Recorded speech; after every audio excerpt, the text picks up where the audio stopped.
Hello everyone, मैं Farheen Khan. Welcome back in my YouTube channel K and M educator classes. बच्चों, हम जो बात कर रहे हैं वो क्लास 7th की जो साइंस है, तो हम उसके मैं आपको जो पढ़ा रही हूँ क्लास 7th की जो साइंस है एनसीईआरटी बेस्ड जो है, आपको जो सिलेबस जो है वो मैं आपको करा रही हूँ। तो उसकी जो है 13 जो चैप्टर हैं वो कंप्लीट हो चुके हैं। मोशन एंड टाइम जो 13 चैप्टर है वो है मोशन एंड टाइम, वहाँ तक जो है कंप्लीट हो चुका है। और जो चैप्टर नंबर जो फर्स्ट था वो था हमारा न्यूट्रिशन इन प्लांट्स। अगर आपको याद ना हो तो मैं आपको एक बार रिवाइज करा दूँ। न्यूट्रिशन इन प्लांट्स जो था वो हमारा चैप्टर नंबर फर्स्ट था। तो उसके जो फिलअप हैं, एमसीक्यूज़ हैं और जो मैचिंग है उसके बारे में जो है आज हम बात करेंगे, क्योंकि जो चैप्टर 13 तक जो हो चुके हैं, जो थ्योरी हमने पढ़ ली है। अब जो हम फर्स्ट चैप्टर से जो है हम स्टार्ट करते चलेंगे। जो उसकी जो एक्सरसाइज हैं जो दे रखी हैं बुक में, उसको जो है हम डिस्कस करते चलेंगे, जिससे कि साथ में जो है आपका रिवीजन भी जो है होता रहे। तो देखिए, हम पहला जो है ये फिलअप है, फिल इन द ब्लैंक्स हैं, तो हम उसके बारे में पहले बात करेंगे।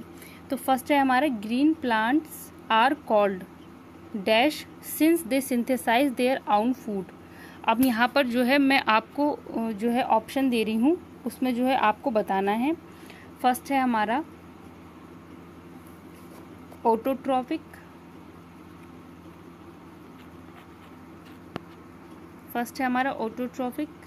सेकंड है हमारा स्टार्च एंड थर्ड है हमारा क्लोरोफिल।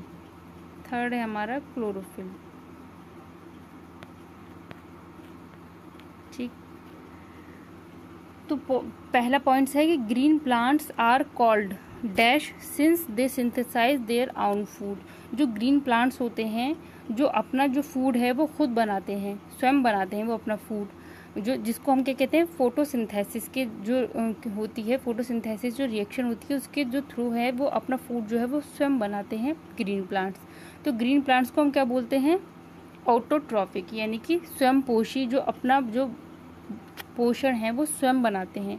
तो green plants are called autotrophic since they synthesize their own food. तो इसमें जो आएगा आंसर वो है आपका ऑटोट्रॉफिक।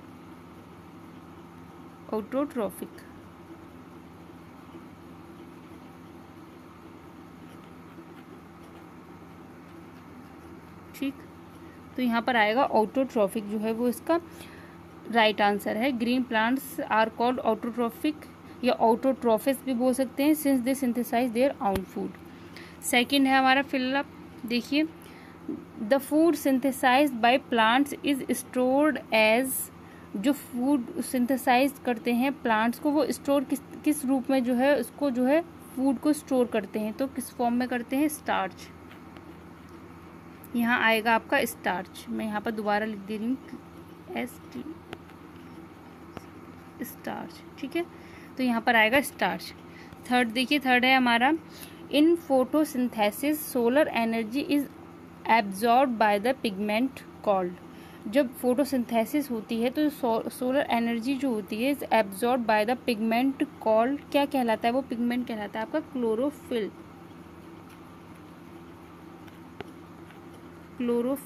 ठीक है, इसको बोलते हैं हम हिंदी में क्या बोलते हैं, इसको हम बोलते हैं हरित लवक।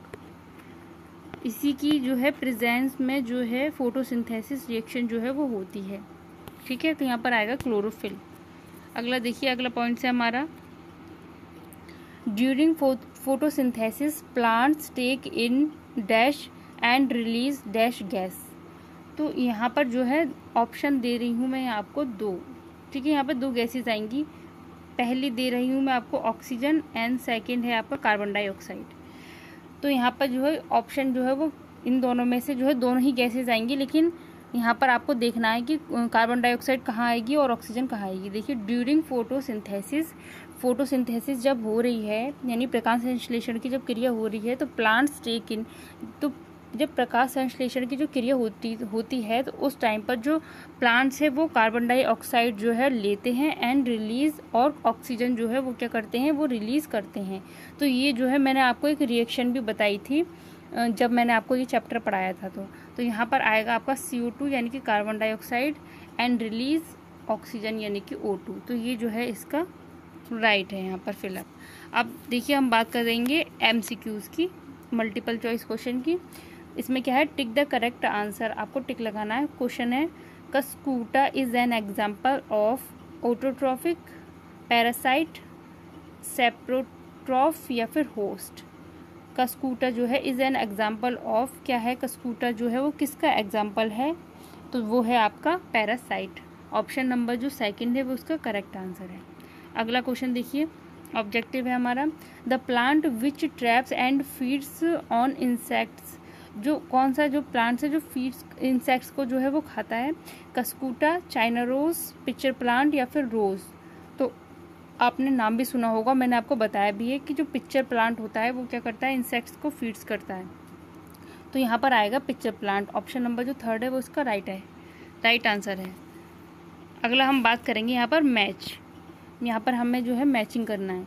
देखिए फर्स्ट कॉलम क्या है, सेकंड क्या है। फर्स्ट हमारा कॉलम में chlorophyll, nitrogen, cuscuta, animals and insects. हमें इसको मैच करना है, rhizobium, heterotrophic, pitcher plant, leaf and parasite. ठीक है, तो यहाँ पर समझिए जो क्लोरोफिल होता है वो कहाँ पर पाया जाता है, क्लोरोफिल कहाँ पर प्रेजेंट होता है, तो क्लोरोफिल जो होता है वो लीफ में होता है। तो क्लोरोफिल को हम किससे मैच करेंगे, क्लोरोफिल से करेंगे हम लीफ को मैच। ठीक है, क्लोरोफिल हो गया आपका लीफ।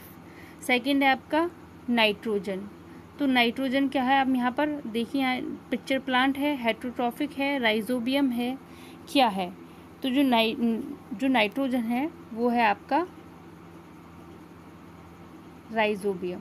ठीक है, तो उसको हम करेंगे राइजोबियम से मैच, क्योंकि जो राइजोबियम जो होता है, बैक्टीरिया जो होते हैं वो सारे क्या होते हैं, नाइट्रोजन को इसका स्थिरीकरण करते हैं। अगला है हमारा कस्कूटा। कस्कूटा क्या है आपका, अभी हमने पढ़ा था पैरासाइट। अब यहाँ पर एनिमल्स और इंसेक्ट्स दो बचते हैं। तो देखिए इंसेक्ट्स जो है अभी हमने पढ़ा था पिक्चर प्लांट जो होता है, जो पिक्चर प्लांट होता है वो फीड्स क्या करता है, इंसेक्ट्स को फीड करता है। ठीक है, अब एनिमल्स लास्ट बचता है, तो एनिमल्स को हम मैच करेंगे हेट्रोट्रॉफिक। वैसे भी हमें पता है कि जो एनिमल्स होते हैं वो कैसे होते हैं, हेट्रोट्रॉफिक, यानी कि विषमपोषी। मैं दोबारा यहाँ लिख रही हूँ, एनिमल्स क्या होते हैं आपके, विषमपोषी। विषमपोषी का मतलब क्या है वो भी मैं आपको बताऊँगी। विषमपोषी का मतलब होता है जो अपना भोजन जो है वो खुद नहीं बनाते, प्लांट्स पर जो है डिपेंड रहते हैं, उनको हम बोलते हैं हेट्रोट्रॉफिक। ठीक है, यानी कि विषमपोषी। तो एनिमल्स क्या है यहाँ पे, हेट्रोट्रॉफिस। तो ये थे हमारे मैच। दोबारा मैं यहाँ पर मिला दे रही हूँ, आप जो है इसको कॉपी पर नोट कर लेना। क्लोरोफिल, लीफ,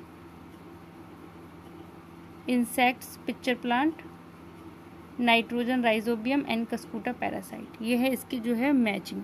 तो ये जो बच्चों आप जो है कॉपी पर नोट कर लेना, नोट्स जो आप बनाते चल रहे हैं साथ में। तो ये था आपका हमारा जो फर्स्ट चैप्टर था न्यूट्रिशन इन प्लांट्स, उसके बारे में जो उसमें जो फिलअप और MCQs और मैचिंग दे रखे थे वो जो है आप जो है आज जो है हमारा फिनिश हो चुका है चैप्टर नंबर फर्स्ट। कल जो हम बात करेंगे चैप्टर नंबर जो सेकंड है न्यूट्रिशन इन एनिमल्स, उसके जो एक्सरसाइज है उसके बारे में जो है हम बात करेंगे। बच्चों ज़्यादा से ज़्यादा वीडियो को लाइक कीजिए, शेयर कीजिए, सब्सक्राइब कीजिए। Thank you. Hello everyone, welcome back in our YouTube channel K&M educator classes.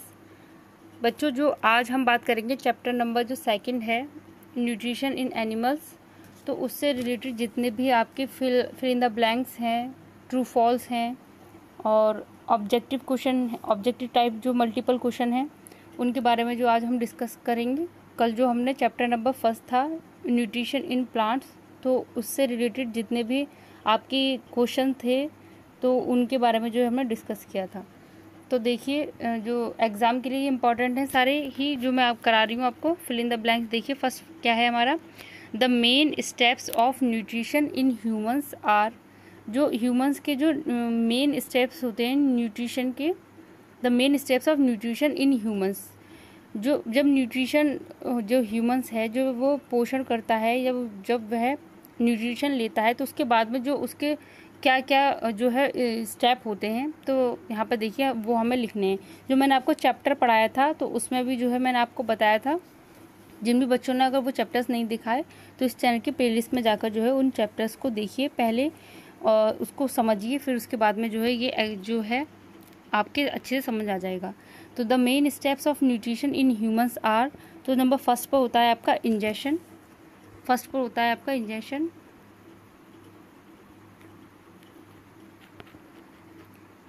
यहाँ आएगा आपका इंजेक्शन। सेकंड है आपका डाइजेशन, सेकंड पर होता है आपका डाइजेशन, डाइजेशन। एंड थर्ड जो है आपका वो होता है एब्जॉर्प्शन,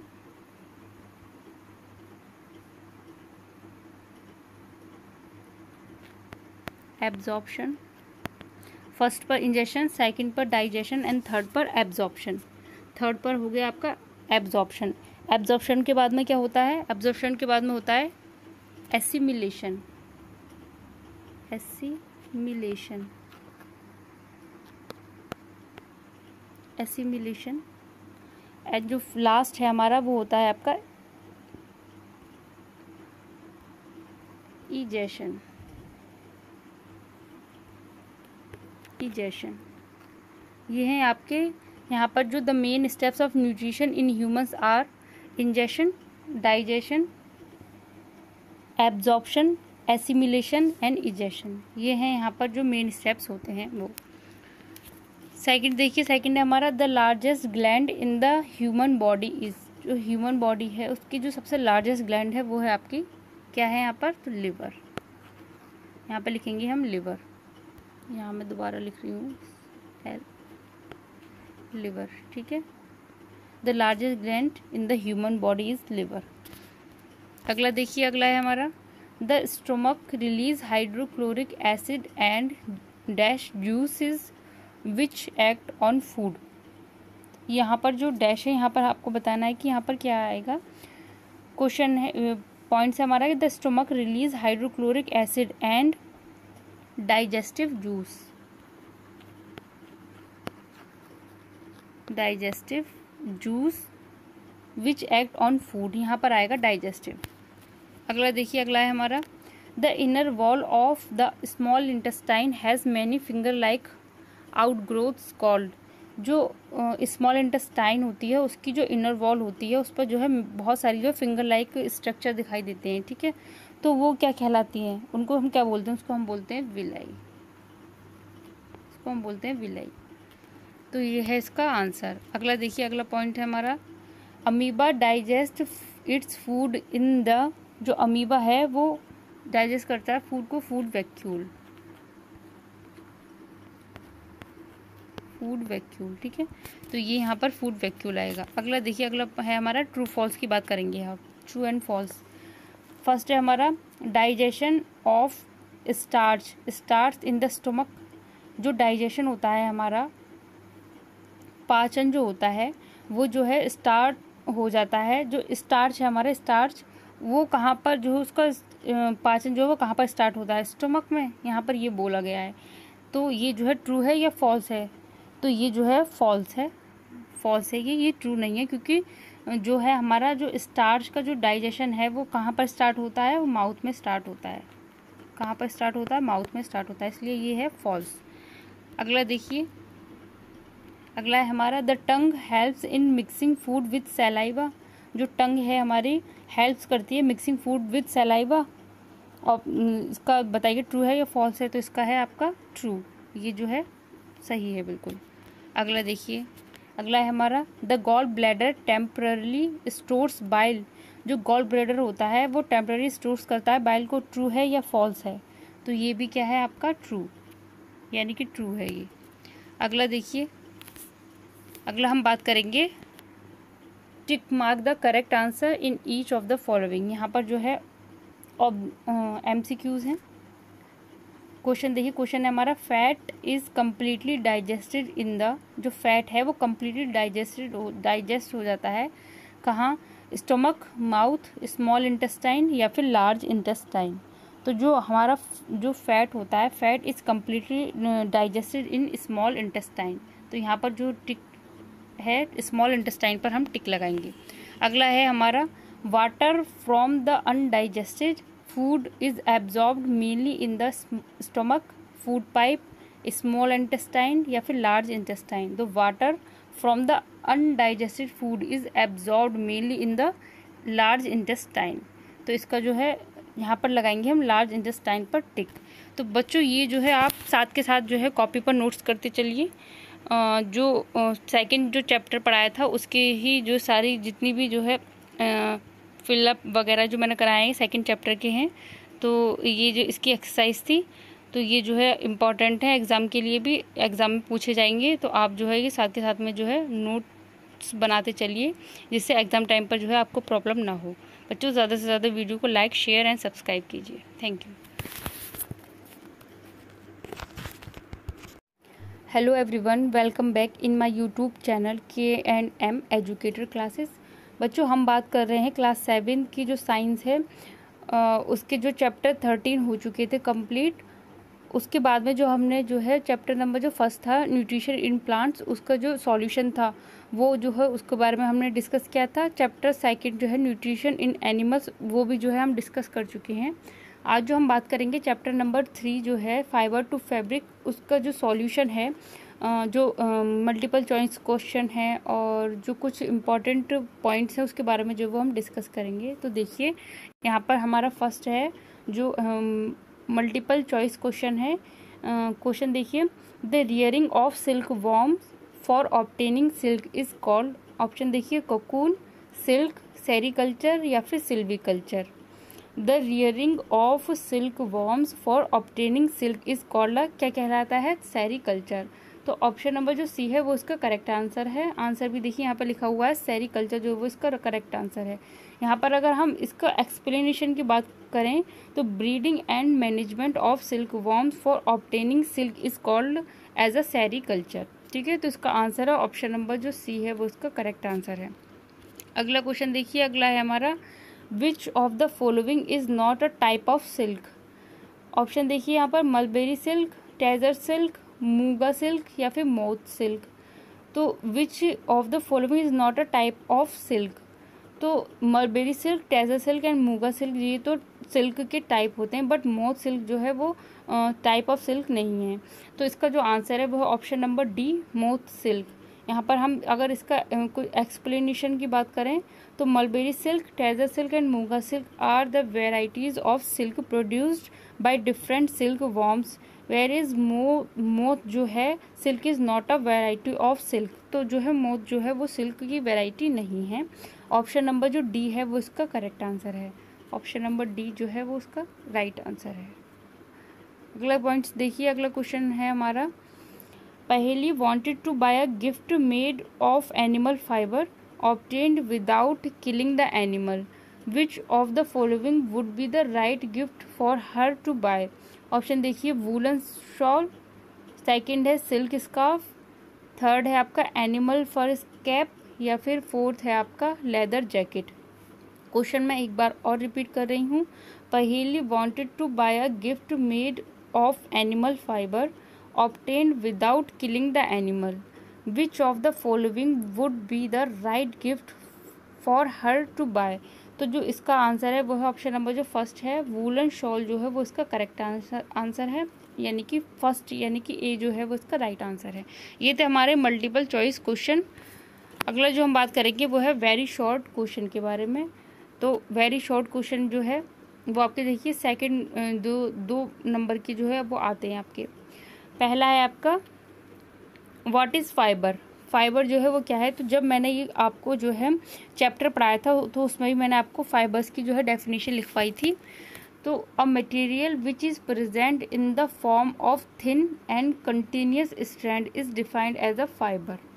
ठीक है, ये है यहाँ पर फाइबर की डेफिनेशन, नोट कर लेना बच्चों आप सभी।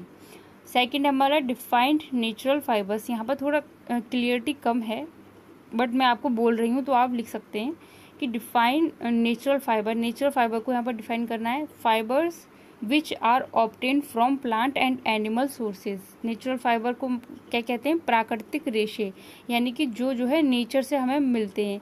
Fibre which are obtained from plant से मिलते हैं या फिर एनिमल्स सोर्सेज से मिलते हैं, they are known as a natural fibre. तो नेचुरल फाइबर में हम जो है एग्जाम्पल में क्या लिख सकते हैं, जैसे कि जूट है, कॉटन है और सिल्क है, सिल्क वॉर्म है, वो सारे क्या है? नेचुरल फाइबर्स होते हैं।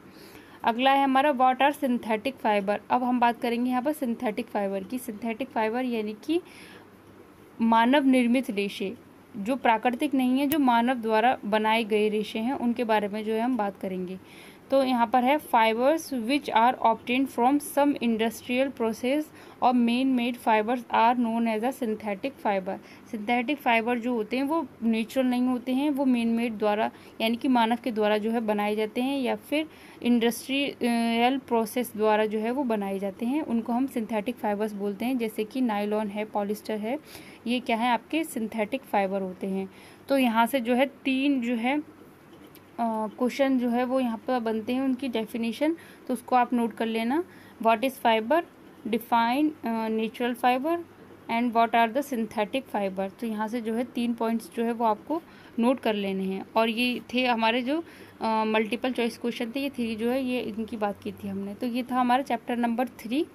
बच्चों ज़्यादा से ज़्यादा जो है आप वीडियो को लाइक कीजिए, शेयर कीजिए एंड अपने फ्रेंड्स में, और सब्सक्राइब भी कीजिए।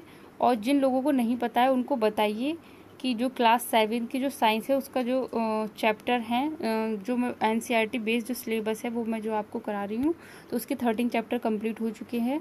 तो जिन भी बच्चों ने वो नहीं देखी हैं तो उनको बताइए, जिससे ज़्यादा से ज़्यादा बच्चे जो है इस चैनल से जुड़ें और जो है अपनी जो है वो स्टडी जो है वो अच्छे से जो है कर पाएँ। Thank you.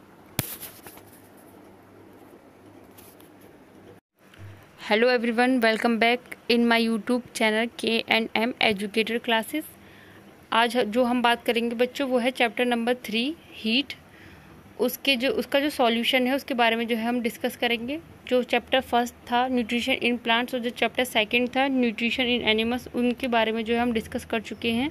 तो जिन भी बच्चों ने वो वीडियोस नहीं देखी हैं, इस चैनल की प्लेलिस्ट में जाकर उन वीडियोस को जो है देखिए और जो है अपने साथ के साथ जो है नोट्स जो है वो बनाते चलिए। आज जो है चैप्टर नंबर जो 3 है हीट, उसके बारे में जो है हम डिस्कस करेंगे। जो उसका जो सॉल्यूशन है, पहले हम बात करेंगे फिल इन द ब्लैंक्स पर। जो फिल इन द ब्लैंक्स हैं तो उसके बारे में जो हम पहले बात करेंगे। तो पहला है हमारा the hotness of an object is determined by it's. यहाँ पर जो है हमें फिल इन द ब्लैंक जो है उसको कंप्लीट जो है हमें फिल करना है। The hotness of an object is determined by it's. तो इसका जो यहाँ पर जो है वो क्या आएगा आंसर, बताइए। तो इसका जो आंसर है वो है temperature. The hotness of an object is determined by its temperature. मैं यहाँ आपको लिख दे रही हूँ।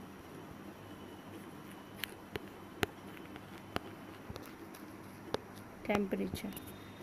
अगला देखिए, अगला क्या है हमारा, अगला क्वेश्चन है, पॉइंट है हमारा, temperature is boiling, temperature of boiling water can not be measured by अ।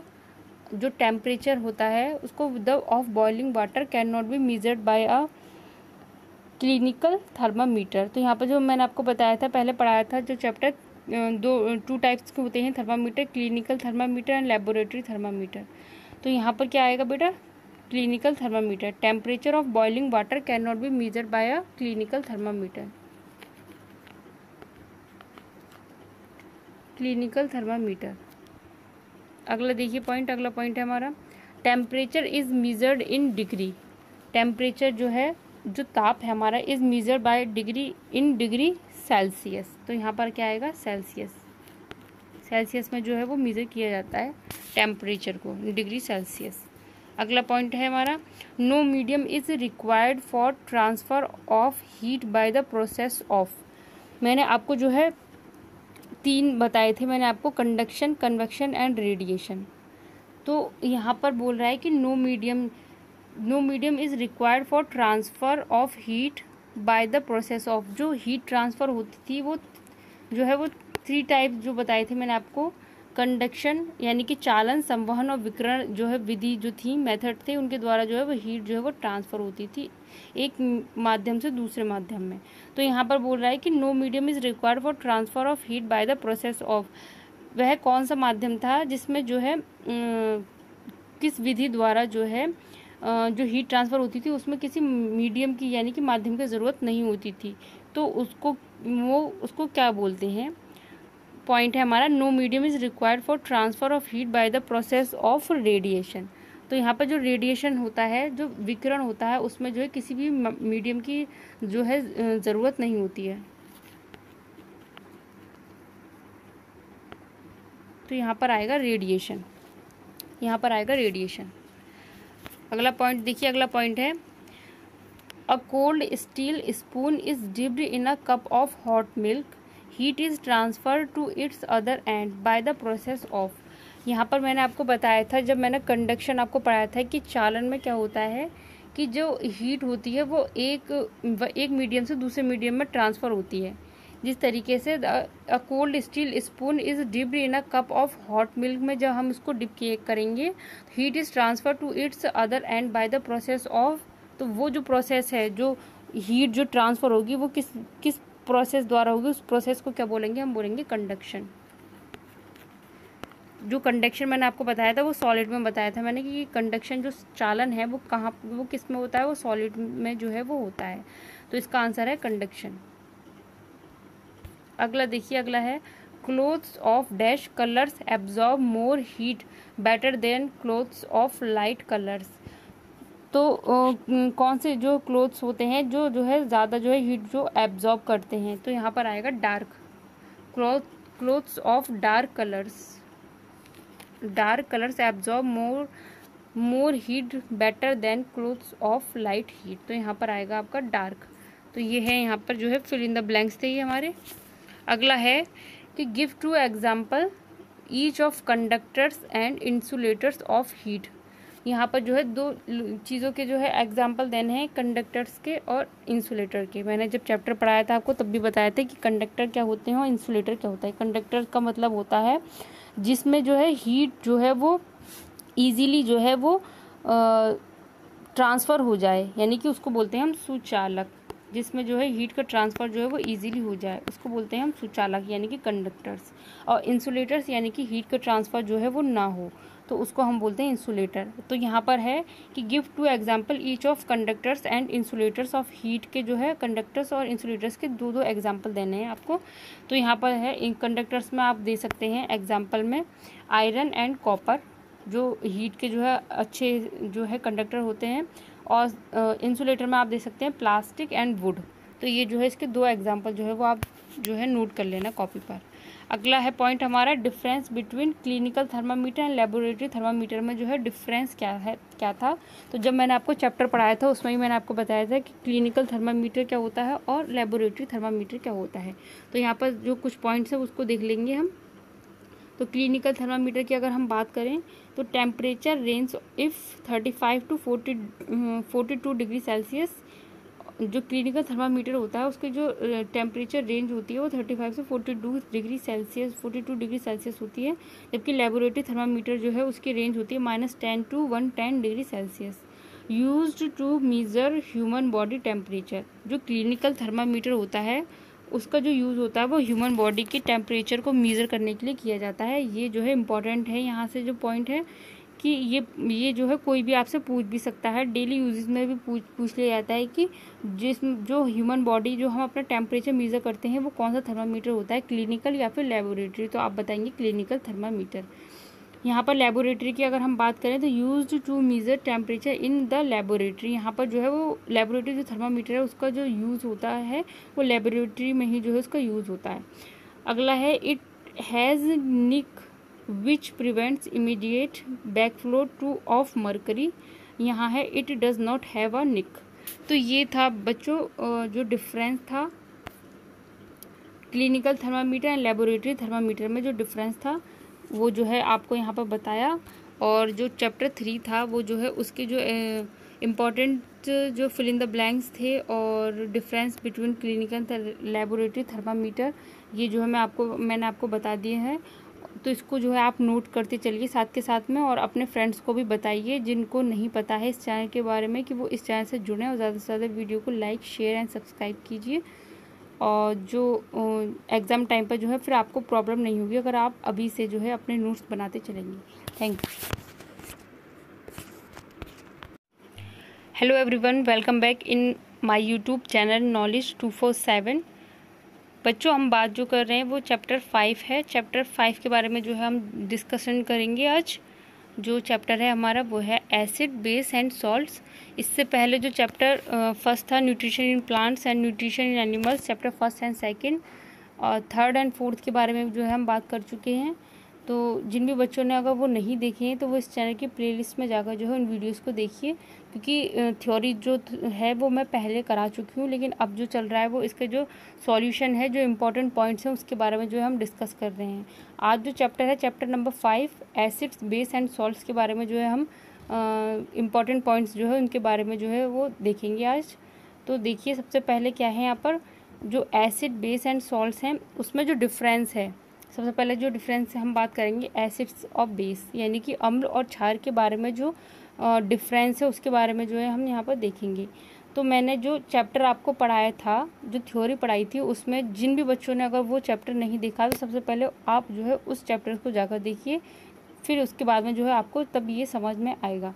तो यहाँ पर एसिड है, एसिड क्या होता है, जब मैंने आपको बताया था कि एसिड जो है अम्ल वे पदार्थ होते हैं जो टेस्ट में कैसे होते हैं, खट्टे होते हैं। एसिड्स आर सोर इन टेस्ट, यानी कि वो टेस्ट में खट्टे होते हैं। जबकि बेस मैंने बताया था कि जो बेस होते हैं, जो क्षार होते हैं, वो कैसे होते हैं, टेस्ट में जो है वो कड़वे होते हैं। Bases are bitter in taste. तो ये तो है सबसे पहला जो डिफरेंस है एसिड्स एंड बेस में। सेकंड डिफरेंस है यहाँ पर कि acids turn blue litmus paper into red colour. अम्ल जो हैं वो नीले लिटमस को लाल कर देते हैं। ये हमेशा याद रखना कि जो अम्ल होंगे वो क्या होगा, वो ब्लू लिटमस पेपर जो होगा इनको जो है लाल कर देंगे। The basis do not change the colour of blue litmus paper. अगला पॉइंट है acids does not change the colour of the red litmus. Base में क्या है कि basis turn red litmus paper two blue colour, और जो base होंगे वो क्या होगा, वो रेड लिटमस पेपर को क्या कर देंगे, वो ब्लू कर देंगे। ठीक है। और यहाँ पर हम नेक्स्ट पॉइंट जो है, अगला पॉइंट वो हम उसकी बात करें अगर, तो है acids do not change the colour of turmeric. जो हल्दी होती है वो जो है उसमें जो है एसिड जो है वो कोई भी कलर जो है वो नहीं देता है, बट जो बेस होता है वो जो है रेड कलर जो है वो देता है। तो ये जो है इसका जो डिफरेंस था एसिड्स एंड बेस में। जो हल्दी होती है, हल्दी वो जो है एक इंडिकेटर्स का काम करती है, यानी कि सूचक का काम करती है, जो बेस में अगर हम क्षारीय विलयन को क्या कर देती है, वो लाल कर देती है, यानी कि बेस को क्या कर देती है, रेड कर देती है।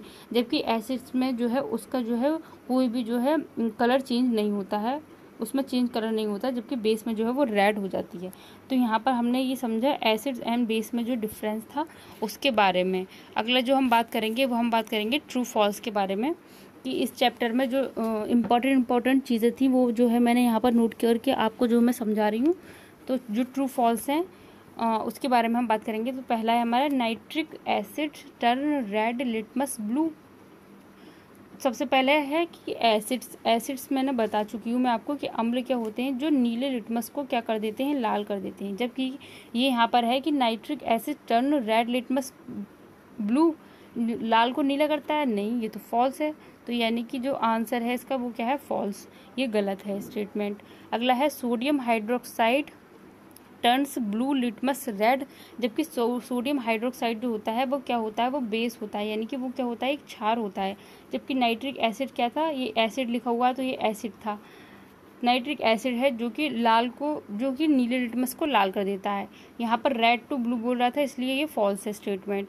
सेकंड क्या था, सोडियम हाइड्रोक्साइड जो कि क्या है, एक प्रकार का बेस है सोडियम हाइड्रोक्साइड, यानी कि NaOH sodium hydroxide turns blue litmus red, blue को जो है वो रेड कर देता है सोडियम हाइड्रोक्साइड। तो ये क्या है, ये भी फॉल्स है, क्योंकि बेस जो होते हैं वो क्या करते हैं, ब्लू को रेड नहीं करते, रेड को ब्लू करते हैं। तो ये भी जो है फॉल्स स्टेटमेंट है। अगला देखिए, अगला क्या है, दोनों फॉल्स हैं वो। थर्ड है हमारा sodium hydroxide and hydrochloric acid neutralise each other and form salt and water. अब यहाँ पर जब मैंने आपको चैप्टर पढ़ाया था तो मैंने आपको बताया था जो न्यूट्रलाइजेशन होती है, यानी कि जो उसको बोलते हैं हम उदासीनीकरण। न्यूट्रलाइजेशन का मतलब होता है उदासीनीकरण। तो उसमें क्या होता है कि सोडियम हाइड्रोक्साइड जो है, यानी कि ये क्या है, सोडियम हाइड्रोक्साइड, ये एक प्रकार का क्या है, बेस है सोडियम हाइड्रोक्साइड। ठीक है। और ये है सेकेंड आपका हाइड्रोक्लोरिक एसिड जो कि क्या है, एसिड है। Neutralise each other and form salt and water. अब इन दोनों की जो रिएक्शन कराते हैं हम बेस एंड एसिड्स की, तो क्या बनता है आपका सॉल्ट लवण बनता है और क्या बनता है आपका जल यानी कि वाटर, और हीट जो है वो निकलती है। तो यहाँ पर मैंने आपको जब चैप्टर पढ़ाया था तो मैंने आपको जो है वो रिएक्शन भी बताई थी आपको कि यहाँ पर सोडियम हाइड्रोक्साइड यानी कि NaOH, यहाँ पर मैं बताती हूँ NaOH sodium hydroxide and hydrochloric अम्ल यानी कि HCl यहाँ पर हमने लिया। अब इन दोनों की जो हमने रिएक्शन कराई तो यहाँ पर क्या होगा NaCl, यहाँ NaCl जो है वो अलग हो जाएगा plus H2O, NaCl plus H2O यानी कि वाटर। NaCl को हम क्या बोलते हैं, यहाँ पर हो गया सोडियम क्लोराइड यानी कि इसको बोलते हैं हम सॉल्ट यानी कि लवण, और ये क्या है आपका, ये है आपका वाटर यानी कि जल प्लस हीट, यहाँ पर जो है हीट जो है वो निकलती है। ठीक है, तो ये जो रिएक्शन है, ये पूरी जो प्रोसेस है ये क्या कहलाती है, न्यूट्रलाइजेशन यानी कि उदासीनीकरण जो है वो कहलाती है। तो ये जो स्टेटमेंट है ये बिल्कुल ट्रू है, तो यहाँ पर जो आप जो है ट्रू लगाएंगे। ठीक है, अगला पॉइंट है हमारा indicator is a substance which shows different colours in acidic and basic solution. Indicators का मतलब ही वो होता है कि सूचक, यानी कि जिससे जो है हमको पता चले कि कौन एसिड्स है एंड कौन बेस है, जो डिफरेंस कलर जो है वो देता है। तो ये जो स्टेटमेंट है ये भी जो है आपका बिल्कुल ट्रू है, यानी कि थर्ड एंड फोर्थ जो है वो ट्रू हैं, जबकि फर्स्ट एंड सेकंड जो थे वो आपके फॉल्स थे। ठीक है, तो ये जो है आप जो है नोट कर लेना कॉपी पर। अगला देखिए, अगला पॉइंट क्या है हमारा, अगला पॉइंट से हमारा जो इसको जो है यहाँ पर जो है मैंने जो पूरी रिएक्शन थी न्यूट्रलाइजेशन की, तो इसको भी जो है ये भी एग्जाम में आ सकता है question. Describe the process of neutralisation with the help of an example. यहाँ पर एग्जाम्पल के थ्रू जो है आपको डिस्क्राइब करना है न्यूट्रलाइजेशन को। तो यहाँ पर देखिए, neutralisation is a reaction between an acid and a base. Acid and base के जो रिएक्शन होती है न्यूट्रलाइजेशन जो है उसको कहते हैं। Here both acids and base get neutralised. For example जैसे कि व्हेन सोडियम हाइड्रोक्साइड यानी कि NaOH is added the hydrochloric acid. जब सोडियम हाइड्रोक्साइड को हम जो है HCl से जो है रिएक्शन कराएंगे तो सोडियम क्लोराइड यानी कि NaCl यानी कि सॉल्ट यानी कि इसको बोलते हैं हम लवण एंड वाटर, और हमको क्या प्राप्त होगा, लवण और जल यानी कि सॉल्ट एंड वाटर, और यहाँ पर जो है हीट जो है वो निकलेगी यहाँ से। ठीक है, तो ये जो पूरी रिएक्शन है ये न्यूट्रलाइजेशन ये जो है इम्पॉर्टेंट है, क्योंकि इसको जो है डिस्क्राइब करना है आपको। एग्जाम में आप पूछ सकते हैं कि न्यूट्रलाइजेशन जो है describe the process of neutralisation with the help of an example. Example भी आपको देना होगा, तो आप जो है इसको ये एग्जाम्पल जो है वो आप दे देंगे। और मैं आपको एक बात और बता दूं, जैसे कि एसिड्स होता है, जैसे कि यहाँ पर था NaOH एंड यहाँ पर था HCl, जैसे कि sodium hydroxide and hydrochloric acid. तो जो हाइड्रोक्लोरिक एसिड था हमने जो है दो बीकर लिए और उसमें एक में हमने HCl रखा और दूसरे में हमने NaOH रखा। ठीक है, तो जब हम इसको जो है लिटमस पेपर HCl के पास लेके जाएंगे तो क्या होगा, ये जो है रेड हो जाएगा। ठीक है, क्योंकि अम्ल की पहचान ही है कि ये क्या कर देता है, रेड कर देता है, ब्लू को रेड कर देता है। जबकि हम जब बेस पर लेके जाएंगे यानी कि क्षार के पास लेके जाएंगे तो क्या होगा, जो रेड होगा उसको क्या हो जाएगा, वो ब्लू हो जाएगा। ठीक है, तो ये जो है ये ब्लू हो जाएगा यहाँ पर। लेकिन जब यहाँ पर इन दोनों की रिएक्शन कराएंगे हम, उसके बाद में NaCl की हमने रिएक्शन कराई, NaOH एंड HCl की रिएक्शन कराने पर NaCl जो है वो मिला। तो जब NaCl जब मिलेगा तो हम जो है उसको जब लिटमस पेपर जो है NaCl इनके पास लेकर जाएंगे तो कोई भी जो है कलर जो है वो नहीं होगा, यानी कि लिटमस पेपर जो है वो कोई भी कलर का नहीं दिखाई देगा। तो ये जो है क्रिया जो है पूरी जो प्रोसेस है वो आपकी उदासीनीकरण क्रिया कहलाती है, यानी कि न्यूट्रलाइजेशन जो है कहलाती है। बच्चों ये सारी जो पॉइंट्स हैं, इंपॉर्टेंट पॉइंट्स हैं एग्ज़ाम पैटर्न से, तो सभी को जो है आप नोट कर लेना कॉपी पर। और जो है साथ के साथ जो है मेरे जितनी भी मैंने वीडियोस कराई हैं सभी को जो है देखना और वीडियो को ज़्यादा से ज़्यादा लाइक शेयर एंड सब्सक्राइब कीजिए। Thank you. Hello everyone, welcome back in my YouTube channel KNM educator classes. बच्चों आज जो हम बात कर रहे हैं वो चैप्टर नंबर जो 6 है, फिजिकल एंड केमिकल चेंजेस। तो हम उनके बारे में जो है बात करेंगे। जो chapter physical and chemical changes है उससे जो रिलेटेड जितने भी इम्पोर्टेंट पॉइंट्स बन रहे थे, चाहे फिर वो ट्रू फॉल्स हो या फिर फिल इन द ब्लैंक्स हो, तो वही जो है मैंने इस चैप्टर में रखे हैं। और जिन भी बच्चों ने जो है इस चैप्टर की समरी अगर नहीं देखी, जो मैंने थ्योरी वाली वीडियो कराई थी, तो वो इस चैनल की प्लेलिस्ट में जाकर जो है उस वीडियोस को देखिए पहले, तब जो है आपको ये समझ में आएगा। अगर आपने वो वीडियोस नहीं देखी है तो वो जो है पहले उस जो है वीडियो को देखिए जो मैंने चैप्टर 6 कराया था, फिर इसके बाद में जो है आप जो है इसको करना। तो यहाँ पर हम बात करेंगे फिज़िकल एंड केमिकल चेंजेस की। फिज़िकल चेंजेस क्या होते हैं और केमिकल चेंजेस क्या होते हैं। फिज़िकल का मतलब होता है भौतिक परिवर्तन, उसको हम बोलते हैं भौतिक परिवर्तन। मैं साथ में हिंदी में बता रही हूँ जिससे कि जिन बच्चों को प्रॉब्लम होगी अगर इंग्लिश में, तो वो हिंदी में समझ लेंगे। भौतिक परिवर्तन एंड केमिकल चेंजेस, रासायनिक परिवर्तन।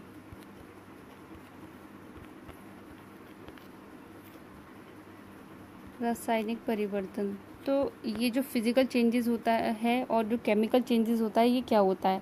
फिज़िकल चेंजेस का मतलब है जो सिर्फ उस changes in which only physical properties of a substance, जो भी अगर पदार्थ है उसकी सिर्फ फिज़िकल प्रॉपर्टी अगर चेंज होगी तो वो फिज़िकल चेंज होता है। और केमिकल चेंजेस में क्या होता है कि फिज़िकल प्रॉपर्टीज़ के साथ साथ उसकी केमिकल प्रॉपर्टीज़ जो होगी वो भी चेंज होती है। तो देखिए हम यहाँ पर बात करेंगे, यहाँ पर हमें बताना है कि classify the change involve in the following process as physical और केमिकल चेंजेस। तो यहाँ पर कुछ जो है दे रखे हैं पॉइंट्स, इसमें आपको बताना है कि किस में जो है फिजिकल चेंजेस हैं और किस में जो है केमिकल चेंजेस हैं। तो पहला है हमारा फोटोसिंथेसिस, सेकंड है हमारा डिजॉल्विंग शुगर इन वाटर। तो पहले की अगर हम बात करें फोटोसिंथेसिस यानी कि प्रकाश संश्लेषण। फोटोसिंथेसिस मैंने आपको अच्छे से पढ़ाया है, चैप्टर नंबर 1 जो है न्यूट्रिशन इन प्लांट्स में भी पढ़ाया था मैंने फोटोसिंथेसिस। तो इसमें क्या होता है कि ये फिजिकल चेंजेस है, ये केमिकल चेंजेस है। तो जो फोटोसिंथेसिस है इसमें क्या होता है, न्यू सब्सटेंस बनता है। जहाँ पर न्यू सब्सटेंस बने यानी कि तीसरा कोई नया पदार्थ बनता है, वो हमारा केमिकल चेंजेस होता है। फिजिकल चेंजेस में कोई भी जो है न्यू प्रोडक्ट जो है वो नहीं बनता है, सिर्फ जो है उसकी जो है प्रॉपर्टीज़, जो फिजिकल प्रॉपर्टी होती हैं सिर्फ वो चेंज होती हैं। तो जो फोटोसिंथेसिस होती है उसमें जो है न्यू सब्सटेंस बनता है, ग्लूकोज बनता है। तो यहाँ पर क्या है, ये केमिकल चेंजेस हो गया। तो यहाँ पर आप जो फोटोसिंथेसिस में लिखेंगे यहाँ पर केमिकल चेंजेस, मैं यहाँ दोबारा लिख रही हूँ साफ क्लीन, केमिकल चेंजेस, ठीक है, केमिकल चेंज है ये। सेकंड हमारा डिज़ोल्विंग शुगर इन वाटर। तो डिज़ोल्विंग शुगर इन वाटर जो है उसमें कोई भी जो है नया प्रोडक्ट नहीं बनता है। तो ये क्या है हमारा, ये है हमारा फिजिकल चेंजेस, ठीक है, ये हमारा क्या है, फिजिकली चेंज, ठीक है। थर्ड है हमारा बर्निंग ऑफ कोल। यहाँ पर जो है जो कोयले का जो जलना है वो क्या है हमारा, तो जब कोयला जलता है तो क्या होता है, तीसरा प्रोडक्ट बनता है, राख बन जाती है, ऐश बनती है, तो उसको हम क्या बोलते हैं, केमिकल चेंजेस। तो यहाँ पर हम लिखेंगे केमिकल चेंजेस, ठीक है। मेल्टिंग ऑफ वैक्स यानी कि जो मोम का पिघलना, तो वो क्या है हमारा, तो वो है हमारा फिजिकल चेंजेस, वो हमारा है फिजिकल चेंजेस। नेक्स्ट हमारा beating aluminium to make aluminium foil. तो ये क्या है हमारा, तो ये भी हमारा क्या है, फिजिकल चेंजेस है, ये भी हमारा क्या है, फिजिकल चेंजेस। नेक्स्ट है हमारा डाइजेशन ऑफ फूड यानी कि भोजन का जो डाइजेशन यानी कि पाचन है, वो क्या होती है, जो क्रिया होती है वो क्या है हमारी, केमिकल चेंजेस कहलाती है, वो हमारी क्या कहलाती है, रासायनिक क्रिया कहलाती है। तो यहाँ पर अगर मैं आंसर की बात करूँ, फर्स्ट था हमारा केमिकल चेंजेस, आप नोट कर लेना साथ में, dissolving sugar in water, physical changes. Third है हमारा burning of coal, chemical changes. Melting of wax, physical changes. Beating aluminium of make aluminium foil, physical change. And digestion of food, chemical changes, ठीक है। तो ये जो है आपको इस तरीके से आप कॉपी पर जो है नोट कर लेना। अगला पॉइंट क्या है हमारा, यहाँ पर हम बात करेंगे ट्रू फॉल्स की। तो यहाँ पर ट्रू फॉल्स को जो है वो हमें यहाँ पर करना है। तो फर्स्ट क्या है हमारा, फर्स्ट है हमारा cutting a log of would into pieces of a chemical changes. जो लकड़ी की जो पीसेस को अगर हम करेंगे cutting of log of would, तो वो क्या होगा, हमारा केमिकल चेंज होगा या फिर फिजिकल चेंजेस होगा।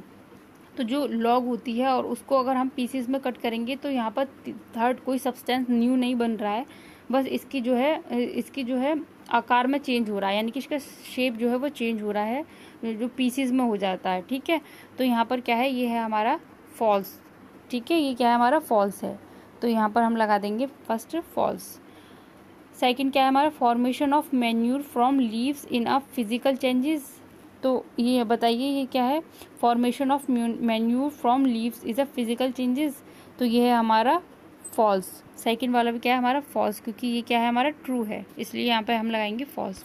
अगला पॉइंट है हमारा, iron pipes coated with zinc do not get rusted easily.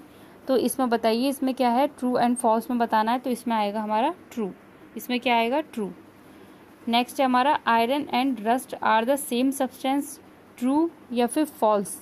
तो iron and rust are the same substance, तो नहीं, तो यहाँ पर हम क्या लगाएंगे, फॉल्स, ये नहीं होता।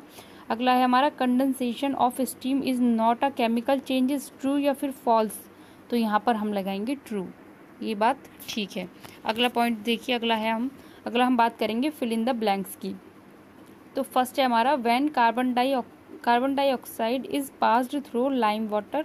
कार्बन डाइऑक्साइड को हम जब लाइम वाटर यानी कि चूने का पानी बोलते हैं उसको, तो लाइम वाटर में जब हम इसको पास थ्रू करेंगे, it turns milky due to the formation of, तो क्या बनाएगा ये, तो ये बनाएगा आपका कैल्शियम कार्बोनेट।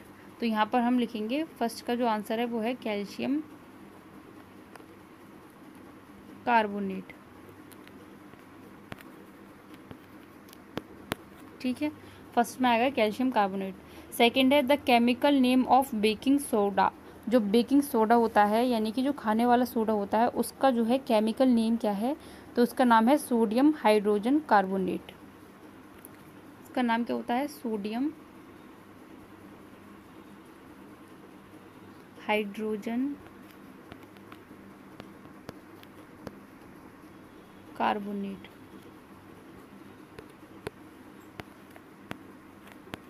ठीक है, सोडियम हाइड्रोजन कार्बोनेट जो है वो बेकिंग सोडा है, और इसका जो फॉर्मूला होता है वो है NaHCO3।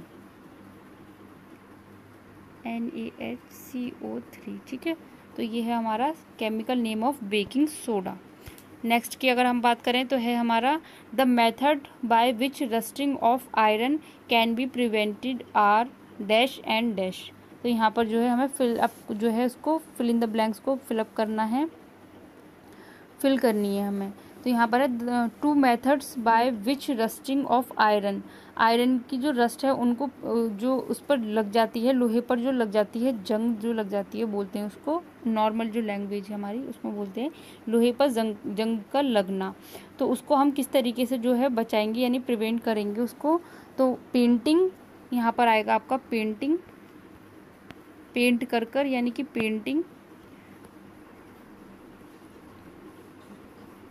पेंटिंग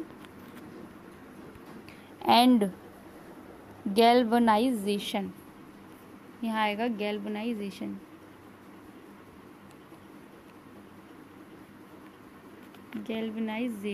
ठीक है, पेंटिंग एंड गैल्वनाइजेशन। तो यहाँ पर आएगा, two methods by which rusting of iron can be prevented are painting कर एंड गैल्वनाइजेशन। ये दो जो है यहाँ पर फिलअप आएंगे। अगला है हमारे, changes in which only dash properties of a substance change are called physical changes. तो यहाँ पर हम क्या आएगा यहाँ पर कि changes in which only physical properties, यहाँ पर आएगा आपका फिजिकल प्रॉपर्टी, फिजिकल प्रॉपर्टीज यानी कि changes in which only physical properties of a substance की सिर्फ फिजिकल प्रॉपर्टीज चेंज होगी, केमिकल नहीं, तो वो क्या कहलाता है, सिर्फ फिजिकल चेंजेस कहलाता है। अगला पॉइंट है हमारा, लास्ट है हमारा, कि changes in which new substance are formed are called. वह परिवर्तन जिसमें एक कोई नया पदार्थ बनता है तो वो क्या कहलाता है, तो वो क्या कहलाता है हमारा केमिकल चेंजेस, रासायनिक परिवर्तन। ठीक है, केमिकल चेंजेस। तो ये सब जो है पॉइंट्स, इंपॉर्टेंट पॉइंट्स हैं। चैप्टर जो नंबर 6 है फिजिकल एंड केमिकल चेंजेस, उसमें जितने भी जो इम्पोर्टेंट पॉइंट्स बन रहे थे वो जो है मैंने आज यहाँ आपको कराए हैं। तो सारे जितने भी पॉइंट्स हैं आप अच्छे से नोट कर लेना अपनी नोटबुक पर, और साथ के साथ में जो है आप नोट्स बनाते चलिए, जिससे एग्ज़ाम टाइम पर जो है आपको प्रॉब्लम ना हो। ज़्यादा से ज़्यादा वीडियो को लाइक, शेयर एंड सब्सक्राइब कीजिए। Thank you.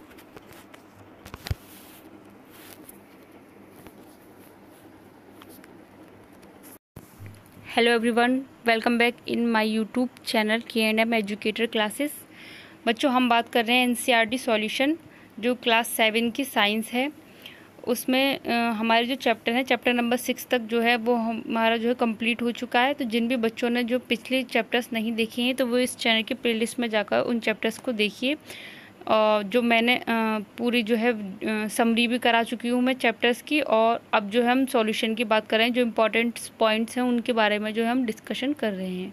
तो चैप्टर 6 तक जो हो चुके हैं वो जो है आप जो है जिन भी बच्चों ने जो है नहीं देखी हैं तो वो जो है जाकर इनको देख लेना।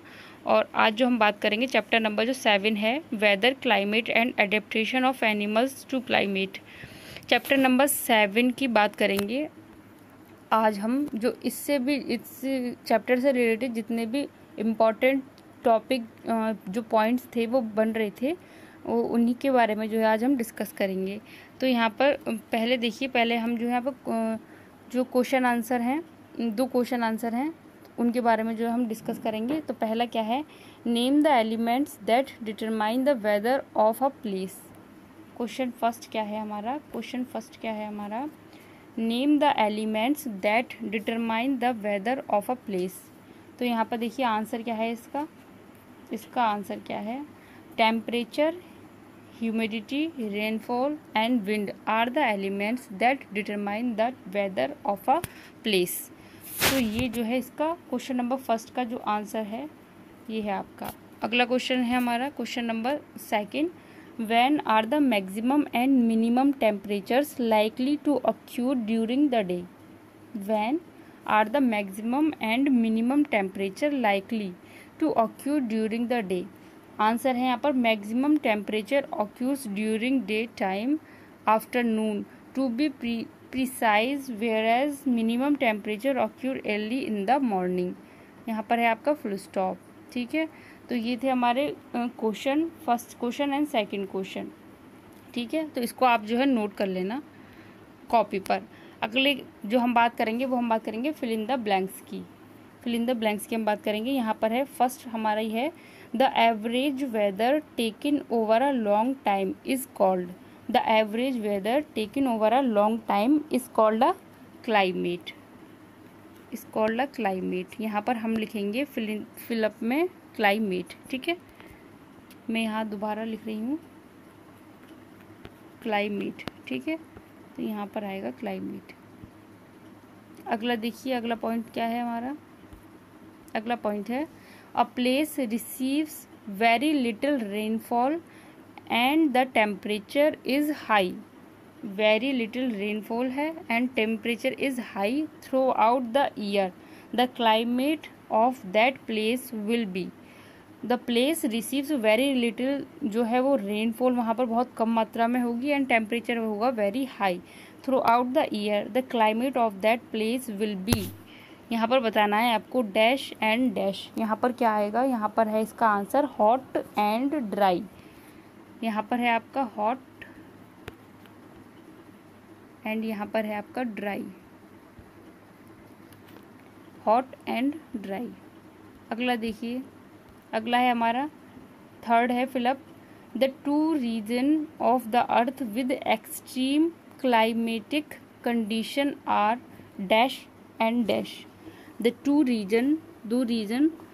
Reason of the earth that extreme climatic condition, जहाँ पर जो है अति विषम, एक्सट्रीम क्लाइमेटिक कंडीशन को हम बोल सकते हैं अति विषम जलवायु। यहाँ जहाँ पर जो है जो क्लाइमेट कंडीशन जो होगी वो एक्सट्रीम यानी कि अति विषम होगी, यानी कि वहाँ पर सेम नहीं, अति विषम का मतलब होता है जहाँ बहुत अलग होगी। The 2 region of the earth with extreme climatic condition are, क्या कहलाता है, तो यहाँ पर होगा फर्स्ट होगा आपका polar region and second tropical region.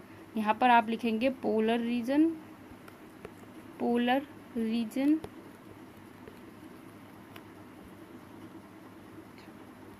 And second है आपका tropical,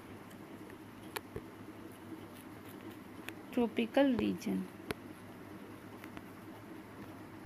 The two regions of the earth with extreme climatic condition are polar region and tropical region। यहाँ पर आपका आएगा polar and tropical। तो ये थे आपके जो है फिलअप, ये फिलअप थे और ये आपके 2 क्वेश्चन आंसर थे जो इम्पोर्टेंट है। क्वेश्चन आंसर इसको जो है आप नोट कर लेना नोटबुक में, जो आप जो है साथ में नोट्स बनाते चल रहे हैं उन्हीं पर जो है उसी नोटबुक में आप इनको नोट कर लीजिए। और जो एग्ज़ाम के लिए जो है इम्पॉर्टेंट है ये। तो बच्चों ज़्यादा से ज़्यादा वीडियो को लाइक शेयर एंड सब्सक्राइब कीजिए, अपने फ्रेंड्स में जो है वीडियो को ज़्यादा से ज़्यादा शेयर कीजिए, जिससे बच्चों को पता चले कि जो NCERT सॉल्यूशन है क्लास 7 का वो जो है यहाँ पर कराया जा रहा है। अब जो हम बात करेंगे चैप्टर नंबर जो 8 है उसके बारे में जो हम कल डिस्कस करेंगे। Thank you.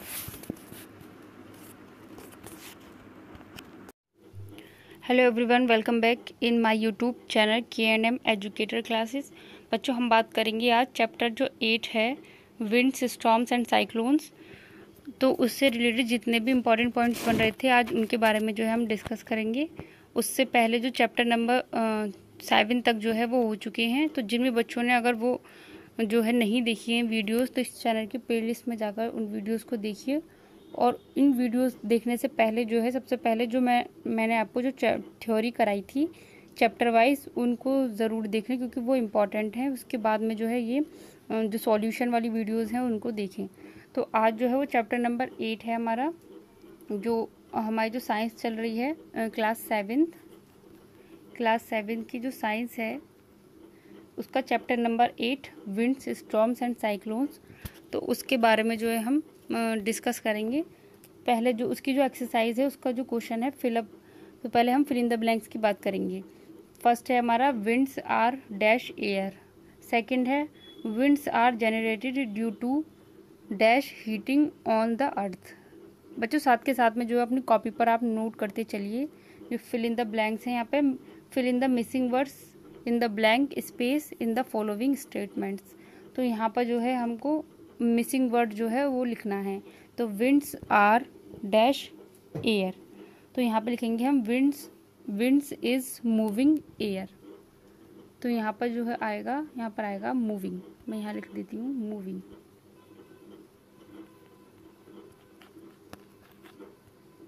Winds is moving air. अब सेकेंड है हमारा winds are generated due to uneven heating. Second पर आएगा अनइवन हीटिंग। फर्स्ट पर आएगा moving, winds is moving air. Second है हमारा विंड्स के बाद में यहाँ पर आर आएगा, winds are moving air. Second है winds are generated due to uneven heating on the earth. अगला है थर्ड हमारा near the earth surface dash air rises up where as dash air comes down. तो यहाँ पर जो missing word हैं उनको जो है हमें फिल करना है। तो जो आंसर होगा यहाँ पर near the earth surface warm air, यहाँ पर लिखेंगे हम warm air rises up where is cold air comes down. यहाँ पर आएगा कोल्ड, यहाँ आएगा आपका कोल्ड। ठीक है, यहाँ आएगा आपका वार्म और यहाँ आएगा आपका cold. Near the earth surface warm air rises up and where is cold air comes down. Fourth पे चलते हैं। फोर्थ क्या है हमारा, air moves from a region of dash pressure to a region of pressure. ठीक है, तो यहाँ पर जो है हमें इसको भी फिलअप जो है उसको करना है। तो यहाँ पर क्या है कि air moves from a region of high air pressure. यहाँ पर आएगा आपका high air pressure to a region of low air pressure. यहाँ पर आएगा आपका लो एयर प्रेशर। ठीक है, यहाँ आएगा आपका हाई एयर प्रेशर एंड यहाँ आएगा आपका लो एयर प्रेशर। तो ये जो है फर्स्ट में इसमें जो सी वाला जो था उसमें क्या था, near the earth surface warm air rises up where is cold air comes down, ठीक है। और जो डी वाला है इसमें क्या है कि air moves from a region of high air pressure to a region of low air pressure. तो ये थे हमारे फिलअप। सेकंड क्या है हमारा, suggest 2 methods to find out wind direction at a given place. तो यहाँ पर जो है मैं 2 मेथड यानी कि 2 मेथड्स टू फाइंड आउट जो wind direction at a given place. तो फर्स्ट जो इसका सॉल्यूशन है, इसमें हम methods to finding out the winds direction at a given place are as follows. First है हमारा by seeing the direction of dry leaves release in the air. And second जो methods कर सकते हैं वो है हमारा by seeing the direction in which it is difficult to ride the bicycle. तो यहाँ पर जो है ये सजेस्ट करना है आपको, यहाँ पर 2 methods to find out winds direction at a given place. तो यहाँ पर आपका जो सॉल्यूशन में है आप ये 2 पॉइंट लिख सकते हैं। अगला है हमारा कि which one of the following places is unlikely to be affected by a cyclone. तो ये आपका जो है MCQs है, चेन्नई, मंगलुरु यानी कि मैंगलोर, अमृतसर या फिर पुरी। यहाँ पर है आपका बैंगलोर, यहाँ पे मिसप्रिंटिंग हो गई है, ठीक है। तो which one of the following places is unlikely to be affected by a cyclone. तो यहाँ पर जो है आपको सही आंसर पर टिक करना है। तो यहाँ पर जो इसका आंसर है वो मैं आपको बता दूं कि जो इसका आंसर होगा वो होगा आपका अमृतसर। आपका आंसर जो होगा वो क्या होगा, अमृतसर। क्योंकि जो अमृतसर है, मैं यहाँ पर आपको सॉल्यूशन बता रही हूँ। अमृतसर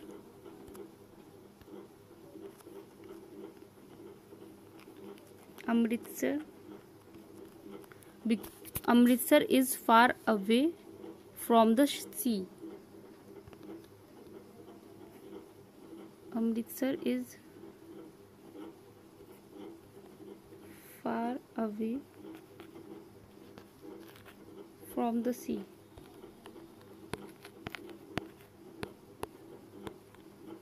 ठीक है। while the remaining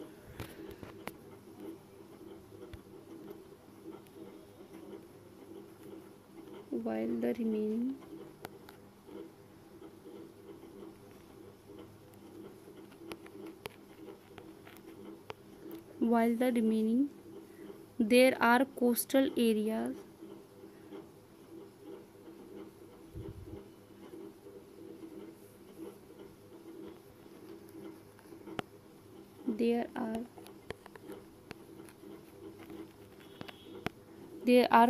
areas and are more likely to be hit by cyclones। तो यहाँ पर क्या है, क्वेश्चन क्या था, क्वेश्चन मैं आपको दोबारा जो है रिपीट कर रही हूँ। Which one of the following place is unlikely to be affected by a cyclone. तो इसका जो आंसर होगा वो होगा आपका अमृतसर। क्यों? क्योंकि अमृतसर जो है is far away from the sea, while the remaining 3 are जो 3 हैं Chennai, Bangalore and Puri. 3 are coastal areas and are more likely to be hit by cyclones. But जो अमृतसर है वो क्या है, unlikely to be affected by cyclones, क्योंकि जो अमृतसर है वो है is far away from the sea. तो इसका जो आंसर है ऑप्शन नंबर जो 3 है वो उसका करेक्ट आंसर है।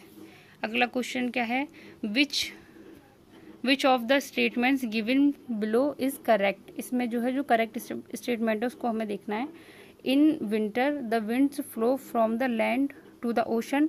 सेकेंड है in summer the winds flow from the land towards the ocean.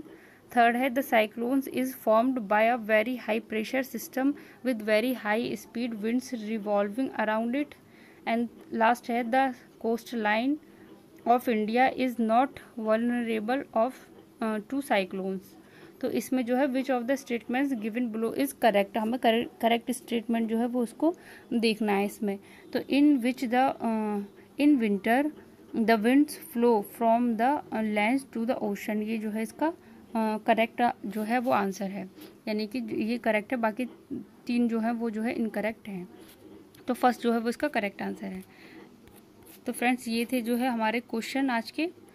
जो चैप्टर था, चैप्टर नंबर 8 जो है वो कंप्लीट हो चुका है। उससे रिलेटेड जितने भी क्वेश्चन बन रहे थे फिलअप और ये MCQs वगैरह, वो जो मैं करा चुकी हूँ। चैप्टर नंबर 8 जो था विंड्स, स्टॉर्म्स एंड साइक्लोन्स, तो वो यहाँ तक जो है कंप्लीट हो चुका है। तो जिन भी बच्चों ने नहीं देखा है तो वो इस चैनल की प्लेलिस्ट में जाकर जो है सारे चैप्टर्स को देखिए और साथ के साथ में जो है नोट्स बनाते चलिए। चैप्टर नंबर जो 9 है उसके बारे में जो हम कल डिस्कस करेंगे।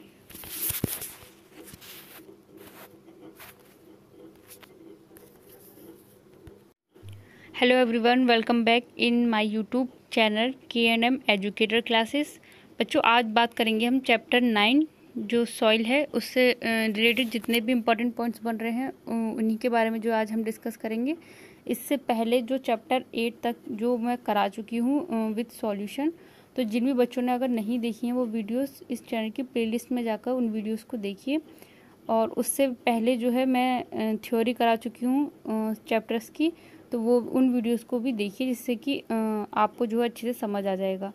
आज जो है चैप्टर नंबर 9 है जो सॉइल है, उससे रिलेटेड फिलअप वगैरह जो भी इम्पोर्टेंट पॉइंट्स बन रहे हैं वो हम डिस्कस करेंगे।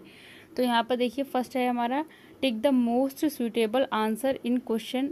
यहाँ पर जो है फर्स्ट एंड सेकंड दो क्वेश्चन दे रखे हैं, तो उसमें जो है आपको मोस्ट सूटेबल आंसर जो है टिक करना है। फर्स्ट है हमारा in addition to the rock particles the soil contains. First है हमारा एयर एंड वाटर, सेकंड है वाटर एंड प्लांट्स, थर्ड है हमारा minerals, organic matter, air and water, and last है हमारा water, air and plants. Question है हमारा in addition of the rock particles the soil contains, तो ऑप्शन नंबर जो third है minerals, organic matter and air and water, ये जो है इसका जो है राइट आंसर है। यानी कि फर्स्ट क्वेश्चन का जो क्वेश्चन नंबर थर्ड है वो इसका राइट है। अगला देखिए, सेकंड है हमारा, सेकंड क्या है, the water holding capacity is the highest in. जो वाटर होल्डिंग जो कैपेसिटी है वो सबसे ज़्यादा जो है वो किस में होती है, किस प्रकार की जो है सॉइल में होती है, Sandy soil, clay soil, loamy soil या मिक्सचर ऑफ सैंड एंड लोम। जो वाटर होल्डिंग जो कैपेसिटी है वो हाईएस्ट यानी कि सबसे ज़्यादा जो है वो किस में होती है, ऑप्शन नंबर जो सेकंड है क्ले सॉइल। क्ले सॉइल में जो है वाटर होल्डिंग जो कैपेसिटी है वो सबसे ज़्यादा हाईएस्ट होती है, यानी कि ऑप्शन सेकंड जो है वो उसका राइट है। अगला देखिए, अगला क्या है हमारे यहाँ पर एक क्वेश्चन है कि Razia conducted an experiment in the field related to the rate of percolation. She observed that it took 40 minute for 20 ml of water to percolate through the soil sample. Calculate the rate of percolation. यहाँ पर हमें calculate करना है the rate of percolation को। तो यहाँ पर देखिए सॉल्यूशन होगा, यहाँ पर सॉल्यूशन अमाउंट ऑफ वाटर कितना है यहाँ पर 200 ml। परकोलेशन रेट क्या है यहाँ पर, परकोलेशन टाइम क्या है, सॉरी 40 मिनट्स, ठीक है।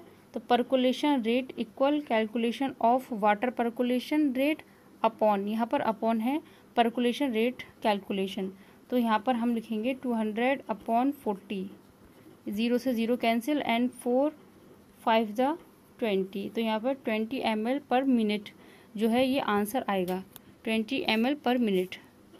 अगला देखिए, अगला क्या है हमारा, अगला है हमारा मैच करने हैं, matching column first and second से हमें जो है मैचिंग करनी है। यहाँ पर फर्स्ट है a home for living organism, इसको हमें मैचिंग करनी है। Upper layer of the soil, Sandy soil, middle layer of the soil and clay soil. यहाँ पर हमें कॉलम सेकंड है हमारे large particles, all kinds of soil, dark in colour, small particles in packed था, या फिर लेजर अमाउंट ऑफ ह्यूमस, ठीक है। तो यहाँ पर फर्स्ट जो था a home for living organism, जो लिविंग ऑर्गेनिज्म के जो घर होते हैं किस प्रकार की जो मिट्टी होती है, तो इसका जो फर्स्ट का हम लगाएंगे आप यहाँ पर बी, यानी कि ऑल काइंड्स ऑफ सॉइल, यानी कि सभी तरीके की होती है मिट्टी, तो यहाँ पर हम फर्स्ट का होगा बी। सेकंड है हमारा upper layer of the soil, यानी कि मिट्टी की सबसे ऊपर की जो लेयर होती है वो डार्क इन कलर, यानी कि सेकंड का हम लगाएंगे यहाँ पर सी, डार्क इन कलर। थर्ड है हमारा सैंडी सॉइल, जो सैंडी सॉइल है हमारा वो है हमारा फर्स्ट लार्ज पार्टिकल्स। जो सैंडी सॉइल होती है वो कैसी होती है, उसके लार्ज पार्टिकल्स होते हैं, लार्ज पार्टिकल्स। अदर नेक्स्ट हमारा middle layer of the soil, जो मिडिल लेयर होती है सॉइल की वो क्या है, तो लेजर अमाउंट ऑफ ह्यूमस, यानी कि इसका जो आंसर है वो है ई से हम इसको मैच करेंगे। एंड लास्ट में बचता है क्ले सॉइल। क्ले सॉइल का हम लगाएंगे यहाँ पर। क्ले सॉइल का क्या बचता है, small particles and packed tight. तो ये जो है हमारा यहाँ पर मैचिंग है, सही से मैं आपको बता रही हूँ। फर्स्ट का हम लगाएंगे यहाँ पर बी, सेकंड का हो गया आपका यहाँ पर सी, थर्ड का हो जाएगा आपका ए, एंड फोर्थ का हो जाएगा ई। लास्ट में क्या बचता है, फिफ्थ का हो जाएगा आपका डी। तो ये जो है इसका मैचिंग है।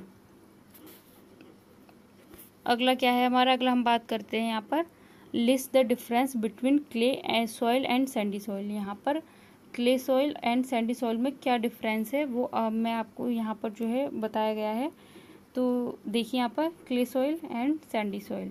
क्ले सॉइल क्या है, पार्टिकल्स आर फाइनर, सैंडी में है particles are larger, particles are tightly packed, particles are loosely packed, holds a good amount of water. यहाँ पर जो है जो वाटर को जो सोखने की जो क्षमता होती है वो जो है क्ले सॉइल में जो है ज़्यादा होती है। Water holding capacity is low, इसमें क्या होता है ये लो होती है, यानी कि यहाँ पे है it is heavy in weight, जबकि ये क्या होती है जो सैंडी सॉइल है it is light in weight, यानी कि भार में ये कैसी होती है, लाइट होती है, जबकि क्ले सॉइल जो है भार में जो है हैवी होती है, भारी होती है यानी। तो ये था यहाँ पर जो सॉइल है क्ले एंड सैंडी, इनका यहाँ पर डिफरेंस बताया गया है। तो इसको जो है अच्छे से नोट कर लेना कॉपी पर, और यहाँ पर जो है ये मैचिंग है इसको भी कर लेना आप। और ये थे आपके ऑब्जेक्टिव एमसीक्यूज़, 2 एमसीक्यूज़ थे। तो ये जो था आज हमारा जो क्वेश्चन चैप्टर था, चैप्टर नंबर 9 जो सॉइल है उससे रिलेटेड जितने भी पॉइंट बन रहे थे इम्पॉर्टेंट, उसके बारे में जो है यहाँ पे आज हमने बात की है। और बच्चों ज़्यादा से ज़्यादा वीडियो को लाइक शेयर एंड सब्सक्राइब कीजिए। अब जो बात करेंगे हम कल चैप्टर नंबर 10 जो है उसके बारे में बात करेंगे। Thank you.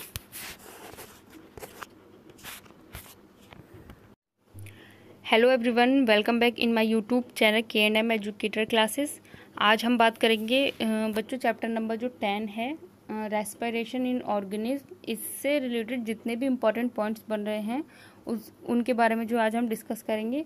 इससे पहले जो है चैप्टर 9, चैप्टर नंबर जो 9 है हमारा वहाँ तक जो है कंप्लीट हो चुका है। तो जिन भी बच्चों ने वो अगर वीडियोस नहीं देखी हैं जो सॉल्यूशन वाली वीडियो हैं, तो वो उस चैनल की प्लेलिस्ट में जाकर उन सारी वीडियोस को देखिए।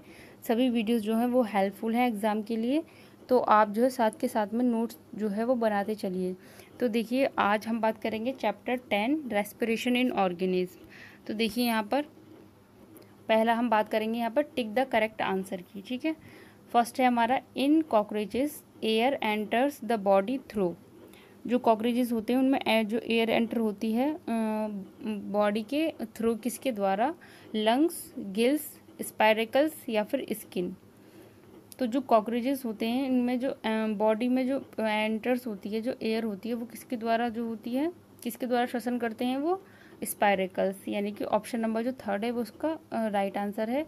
यहाँ पर आप मुझे बताएंगे कमेंट बॉक्स में कमेंट करके कि लंग्स के थ्रू जो है रेस्पिरेशन कौन करता है और गिल्स के थ्रू जो है कौन करता है। गिल्स के थ्रू मैं आपको बता रही हूँ जो फिशेस वगैरह होती हैं, मछलियाँ होती हैं, वो किसके द्वारा सांस लेती हैं, जो गिल्स के द्वारा जो है वो सांस लेती हैं, ठीक है, फिशेस वगैरह।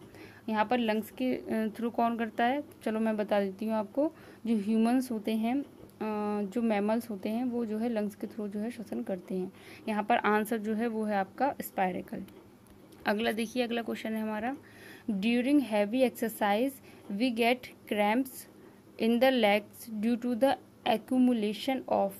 यहाँ पर बताना है आपको, ऑप्शन है यहाँ पर carbon dioxide, lactic acid, alcohol या फिर वाटर।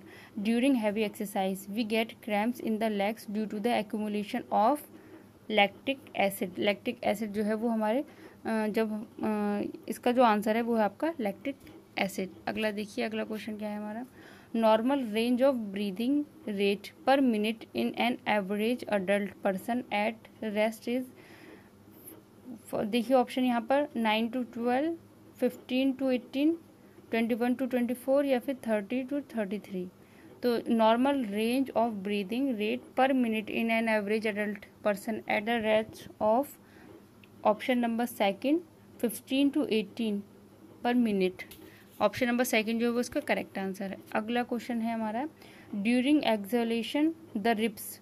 एक होता है इनहेलेशन, एक होता है एक्सहेलेशन, यानी कि अंतः श्वसन और निश्वसन। तो यहाँ पर हम बात कर रहे हैं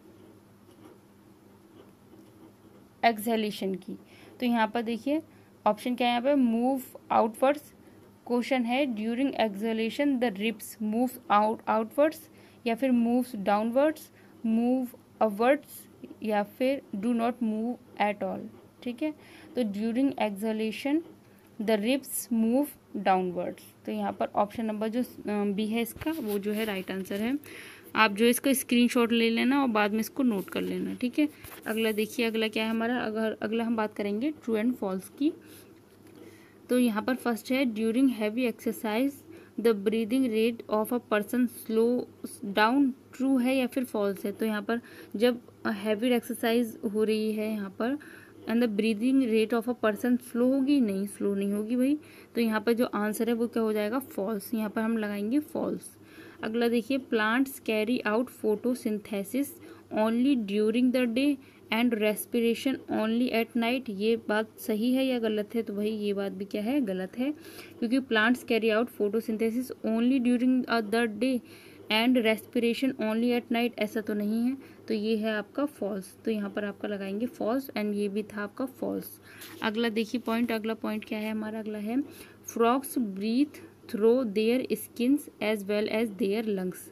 जो मेंढक वगैरह होते हैं, जो मेंढक होते हैं वो क्या जो अपना जो श्वसन करते हैं वो कैसे करते हैं, स्किन से, त्वचा से, and as well as their lungs, और अपने फेफड़ों से भी जो करते हैं श्वसन। तो ये बात ठीक है या गलत है, सही है या फिर गलत है? तो ये बात जो है बिल्कुल ट्रू यानी कि सही है, क्योंकि जो फ्रॉग्स होते हैं वो क्या होते हैं, आपके एम्फीबियन होते हैं, यानी कि उभयचर, जो आपके जो है जल में भी रहते हैं और स्थल पर भी रहते हैं, है ना।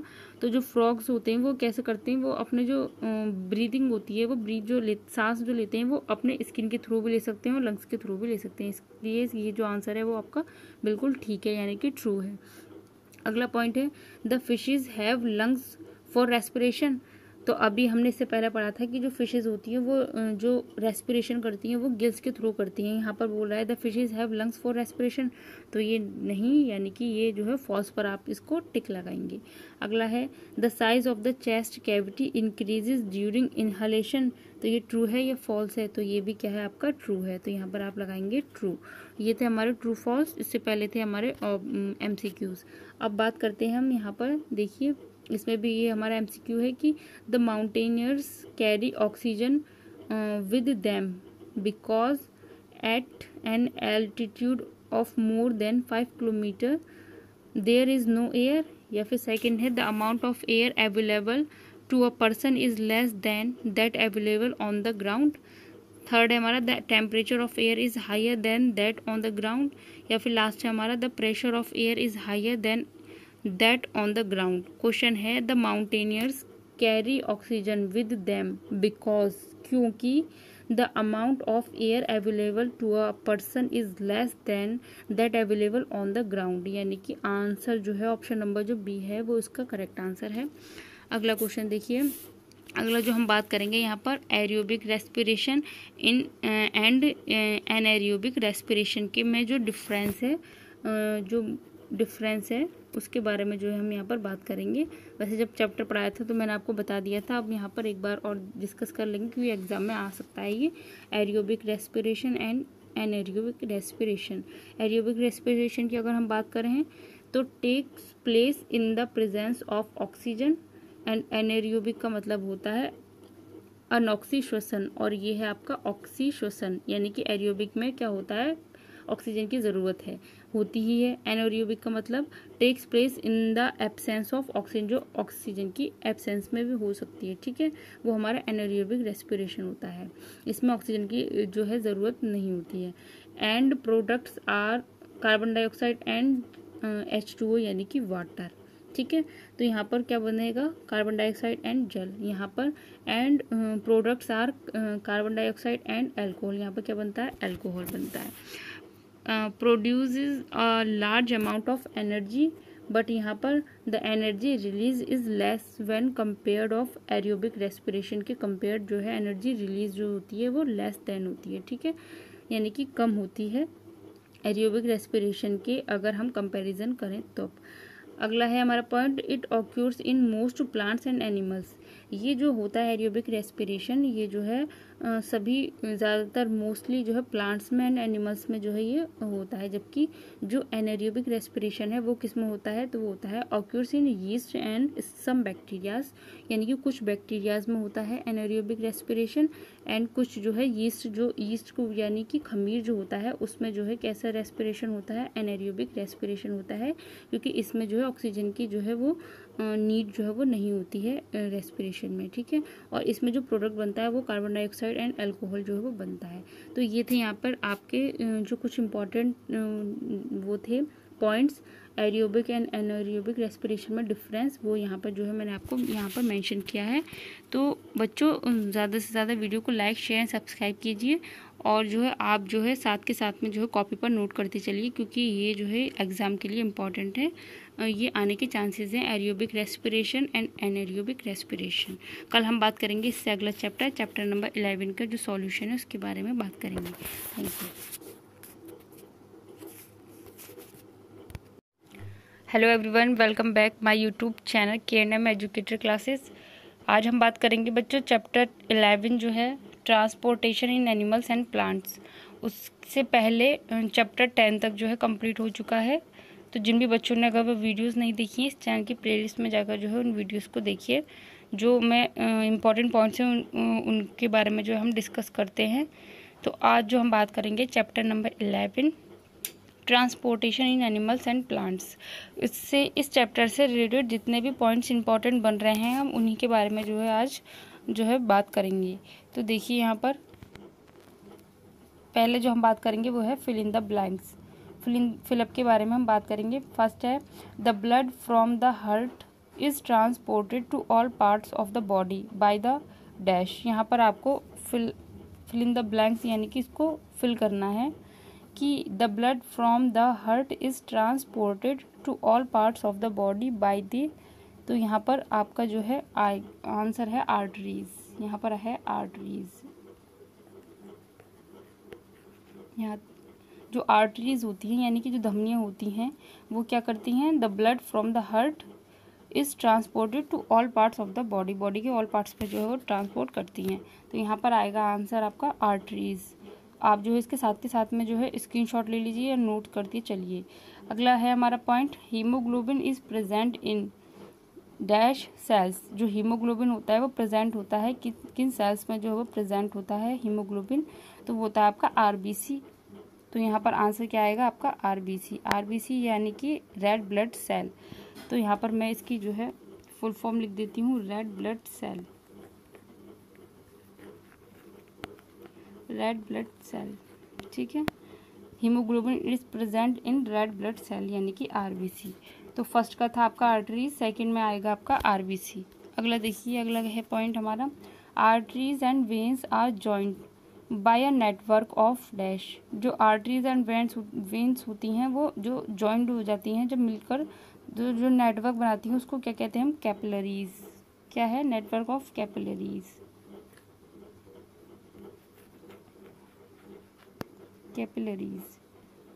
अगला क्वेश्चन, अगला पॉइंट हमारा, the rhythmic expansion and contraction of the heart is called heart beat.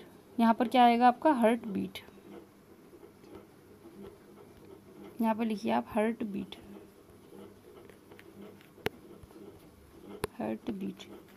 ठीक है। The rhythmic expansion and contraction of the heart is called a heart beat. Third में क्या था, arteries and veins are joined by the network of capillaries, ठीक है। यहाँ पर क्या था, कैपिलरीज। तो ये जो है आप नोट करते चलिए साथ में। अगला पॉइंट देखिए, अगला पॉइंट है the main excretory product in human being is. मैंने जब आपको ये चैप्टर पढ़ाया था तो उसमें जो है मैंने आपको सब जो है अच्छे से बताया था। तो आपको जो है यहाँ पर बताना है कि the main excretory product in human being is, जो मेन का एक्सक्रीटरी प्रोडक्ट होता है ह्यूमन बीइंग का, तो वो क्या होता है, यूरिया। क्या होता है वो, यूरिया। यहाँ से एक क्वेश्चन भी बनता है कि जो यूरिया होता है, यूरिया में जो येलो कलर होता है वो किस पिगमेंट की वजह से होता है, येलो कलर, तो वो होता है आपका यूरोक्रोम पिगमेंट। याद रखिए,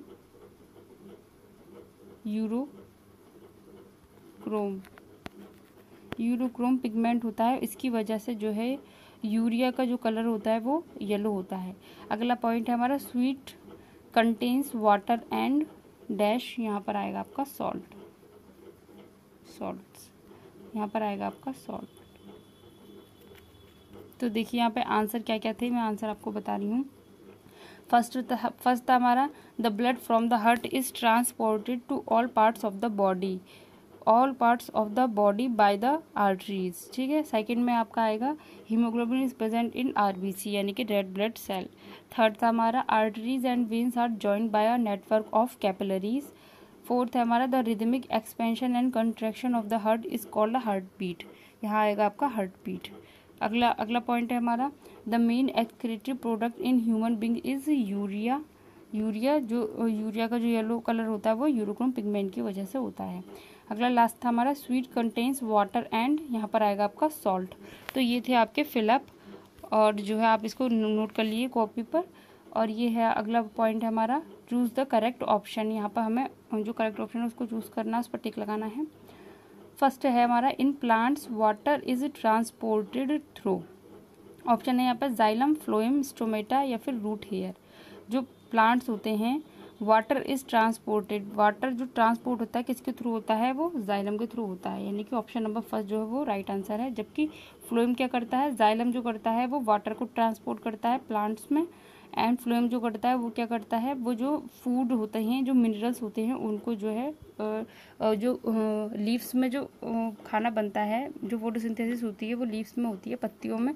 तो पत्तियों से बने हुए जो फूड होता है उसको जो है प्लांट्स के डिफरेंट पार्ट्स में जो है वो ट्रांसपोर्ट करता है फ्लोएम का वर्क ये होता है। जबकि जाइलम क्या करता है, वाटर जो एब्जॉर्ब करती हैं, रूट जो जड़ें जो होती हैं वो एब्जॉर्ब करती हैं पानी को, वो जो है डिफरेंट पार्ट में जो ले जाता है, वो क्या करता है, जाइलम जो है ये वर्क करता है।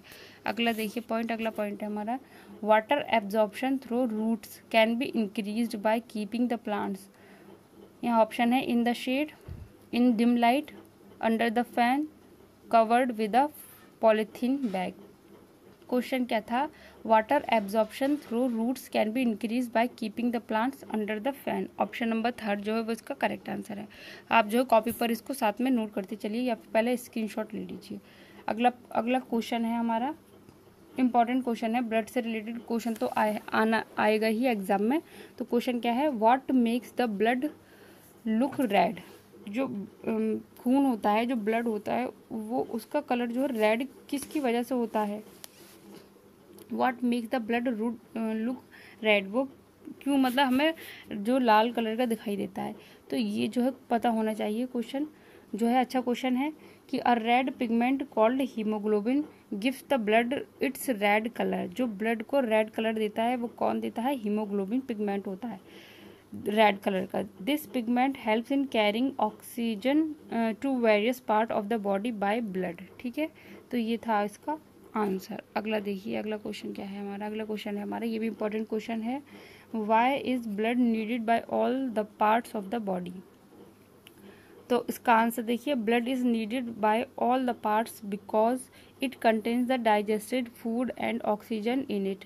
It supplies the oxygen and digested food to various part of the body to provide essential energy to them which helps the body to perform various function. तो यहाँ पर ये जो है इसका आंसर है, why is blood needed by all the parts of the body.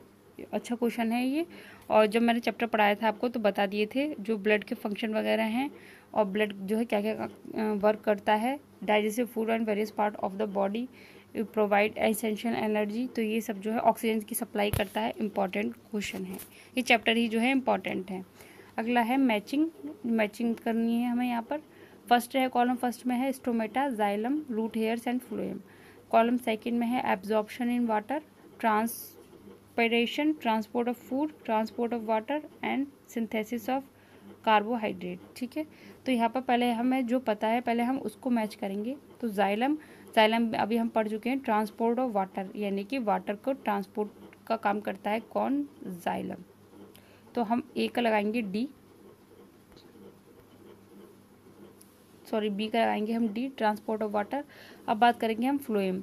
Phloem को देखिए, फ्लोएम क्या करता है, ट्रांसपोर्ट ऑफ फूड यानी कि ट्रांसपोर्ट ऑफ फूड। अब बात आती है यहाँ पे स्टोमेटा।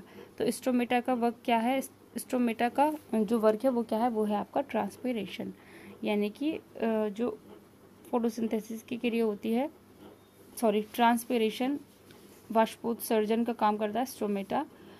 अगला क्या है, रूट हेयर्स बचते हैं। तो रूट हेयर्स जो होते हैं वो क्या करते हैं, एब्जॉर्ब ऑफ वाटर यानी कि वाटर को एब्जॉर्ब करते हैं रूट हेयर्स यानी कि।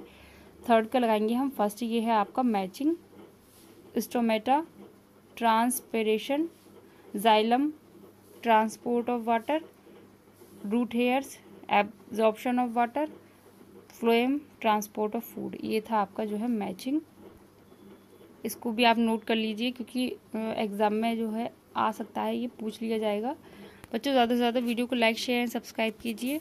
जिन भी बच्चों को अगर नहीं पता है तो अपने फ्रेंड्स में जो है शेयर कीजिए वीडियो को, क्योंकि चैप्टर हमारे 11 तक हो चुके हैं कंप्लीट। अगर जिन भी बच्चों ने नहीं देखी है तो वो जो है जल्दी से जो है चैनल से जुड़िए और जो है वीडियो को देखिए, जिससे जो है आपका ही जो है इसमें फ़ायदा है। क्योंकि जो क्लासेस वगैरह अगर नहीं चल रही हैं तो इससे जो अगर आप देखेंगे तो आपका सिलेबस जो है वो कंप्लीट हो जाएगा। Thank you.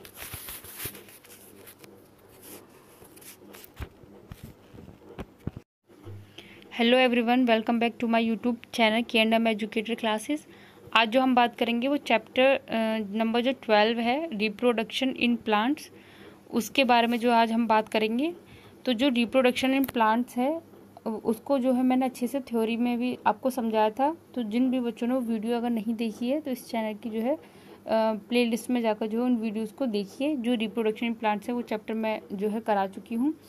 और आज जो हम बात करेंगे जो सॉल्यूशन है, इससे रिलेटेड जितने भी फिलअप वगैरह हैं और जो एमसीक्यूज़ हैं उनके बारे में जो आज हम बात करेंगे। तो इम्पॉर्टेंट हैं, जितने भी मैं कराऊंगी आप जो है साथ के साथ में उनको नोट करते चलिए। तो यहाँ पर जो चैप्टर है वो है हमारा रिप्रोडक्शन इन प्लांट्स, यानी कि प्लांट्स में रिप्रोडक्शन जो है वो किस तरीके से होता है। तो यहाँ पर इसका सबसे फर्स्ट जो है, फर्स्ट पर हम बात करेंगे वो है fill in the blanks.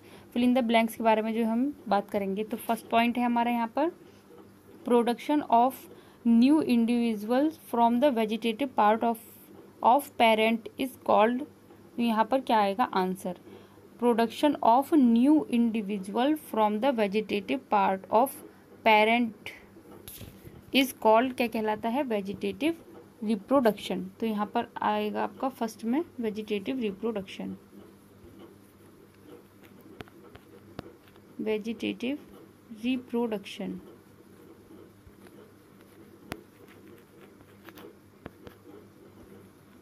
Vegetative reproduction, ठीक है, production of new individual from the vegetative part of parent is called a vegetative reproduction. Second क्या है हमारा, सेकंड है हमारा अ फ्लावर में हैव आइदर मेल और female reproductive part such as a flower is called, यानी कि वह फ्लावर जिसमें जो है या तो मेल रिप्रोडक्टिव पार्ट हो या फिर फीमेल रिप्रोडक्टिव पार्ट हो, such a flower is called a unisexual flower. यहाँ पर जब मैंने आपको चैप्टर पढ़ाया था तो मैंने आपको दो टर्म्स बताए थे, यूनिसेक्सुअल एंड बाइसेक्सुअल। तो यहाँ पर है यूनिसेक्सुअल, यूनिसेक्सुअल फ्लावर, यानी यूनिसेक्सुअल का मतलब होता है जिसमें एक लिंग हो सिर्फ, यानी कि एक लिंगी। बाइसेक्सुअल का मतलब होता है द्विलिंगी, यानी कि जिसमें mail and female reproductive part जो है वो प्रेजेंट हो, ऐसा फ्लावर। जबकि ऐसा फ्लावर जिसमें या तो मेल पार्ट रिप्रोडक्टिव पार्ट हो या फिर फीमेल रिप्रोडक्टिव पार्ट हो, यूनिसेक्सुअल फ्लावर जो है इसका राइट आंसर है। तो यहाँ पर जो आप लिखेंगे यूनिसेक्सुअल फ्लावर। फर्स्ट में आंसर क्या था, फर्स्ट में था हमारा वेजिटेटिव रिप्रोडक्शन, सेकंड है हमारा यूनिसेक्सुअल फ्लावर। साथ में जो है आप स्क्रीनशॉट लेते चलिए जिससे कि आपको बाद में प्रॉब्लम ना हो। अगला थर्ड है हमारा the transfer of pollen grains from the anther to the stigma of the same और of another flower of the same kind is called is known as pollination. तो यहाँ पर आपका जो आंसर है वो क्या है, पॉलिनेशन। पॉलिनेशन का मतलब है परागण, ठीक है, तो पॉलिनेशन। अगला क्या है हमारा, the fusion of male and female gametes is termed as. Male and female gametes जब फ्यूज होते हैं तो वो जो टर्म है वो क्या है आपका, फर्टिलाइजेशन। तो यहाँ पर जो आता है आंसर वो है फर्टिलाइजेशन, यानी कि निषेचन, ठीक है, फर्टिलाइजेशन। यहाँ पर आएगा आपका डी और जो पॉइंट है उसमें आएगा आपका fertilisation. The fusion of male and female gametes is termed as fertilisation. अगला पॉइंट है हमारा, seed dispersal takes place by means of dash and dash, ठीक है। तो जो seed dispersal takes place by means of wind and water, तो यहाँ आएगा आपका विंड एंड यहाँ आएगा आपका वाटर। जो विंड एंड वाटर के थ्रू ही जो होते हैं सीड जो होते हैं वो क्या होते हैं, डिस्पर्जल, यानी कि जो है उनका प्रकीर्णन होता है सीड्स का, किसके थ्रू, हवा और पानी के जरिए, ठीक है। तो विंड एंड वाटर जो है वो आएगा आपका आंसर। अब देखिए यहाँ पर हम बात करेंगे टिक द करेक्ट आंसर की, हम बात करेंगे यहाँ पर। फर्स्ट है हमारा, the reproductive part of a plant is the. यहाँ पर जो प्लांट का जो रिप्रोडक्टिव पार्ट है वो क्या होता है, देखिए यहाँ पर leaf, stem, root and flower. Chapter पढ़ाया था, अच्छे से आपको बताया था, डायग्राम के थ्रू भी आपको समझाया था कि the reproductive part of a plant, plant का रिप्रोडक्टिव पार्ट क्या होता है, फ्लावर होता है आपका, क्या होता है, फ्लावर, यानी कि फ्लावर जो है वो इसका करेक्ट आंसर है। जो फ्लावर है वो जो है प्लांट का रिप्रोडक्टिव पार्ट है, इंपॉर्टेंट पार्ट होता है फ्लावर। तो फ्लावर जो है उसके कितने पार्ट होते हैं, उसके होते हैं आपके 4 पार्ट्स। कौन कौन से होते हैं, कैलिक्स, मैं यहाँ दोबारा लिख रही हूँ, पहला होता है आपका कैलिक्स, सेकंड होता है आपका कोरोला, थर्ड है आपका एंड्रोशियम,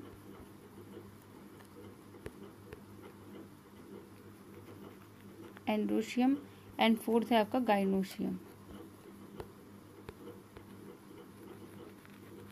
ठीक है। Calyx, Corolla, androecium and gynoecium, ये है 4 पार्ट होते हैं फ्लावर के। तो जो 4 पार्ट से मिलकर जो है फ्लावर जो है, कंप्लीट फ्लावर जो है वो होता है। कंप्लीट फ्लावर जो है उसके 4 पार्ट होते हैं, calyx, Corolla, androecium and gynoecium.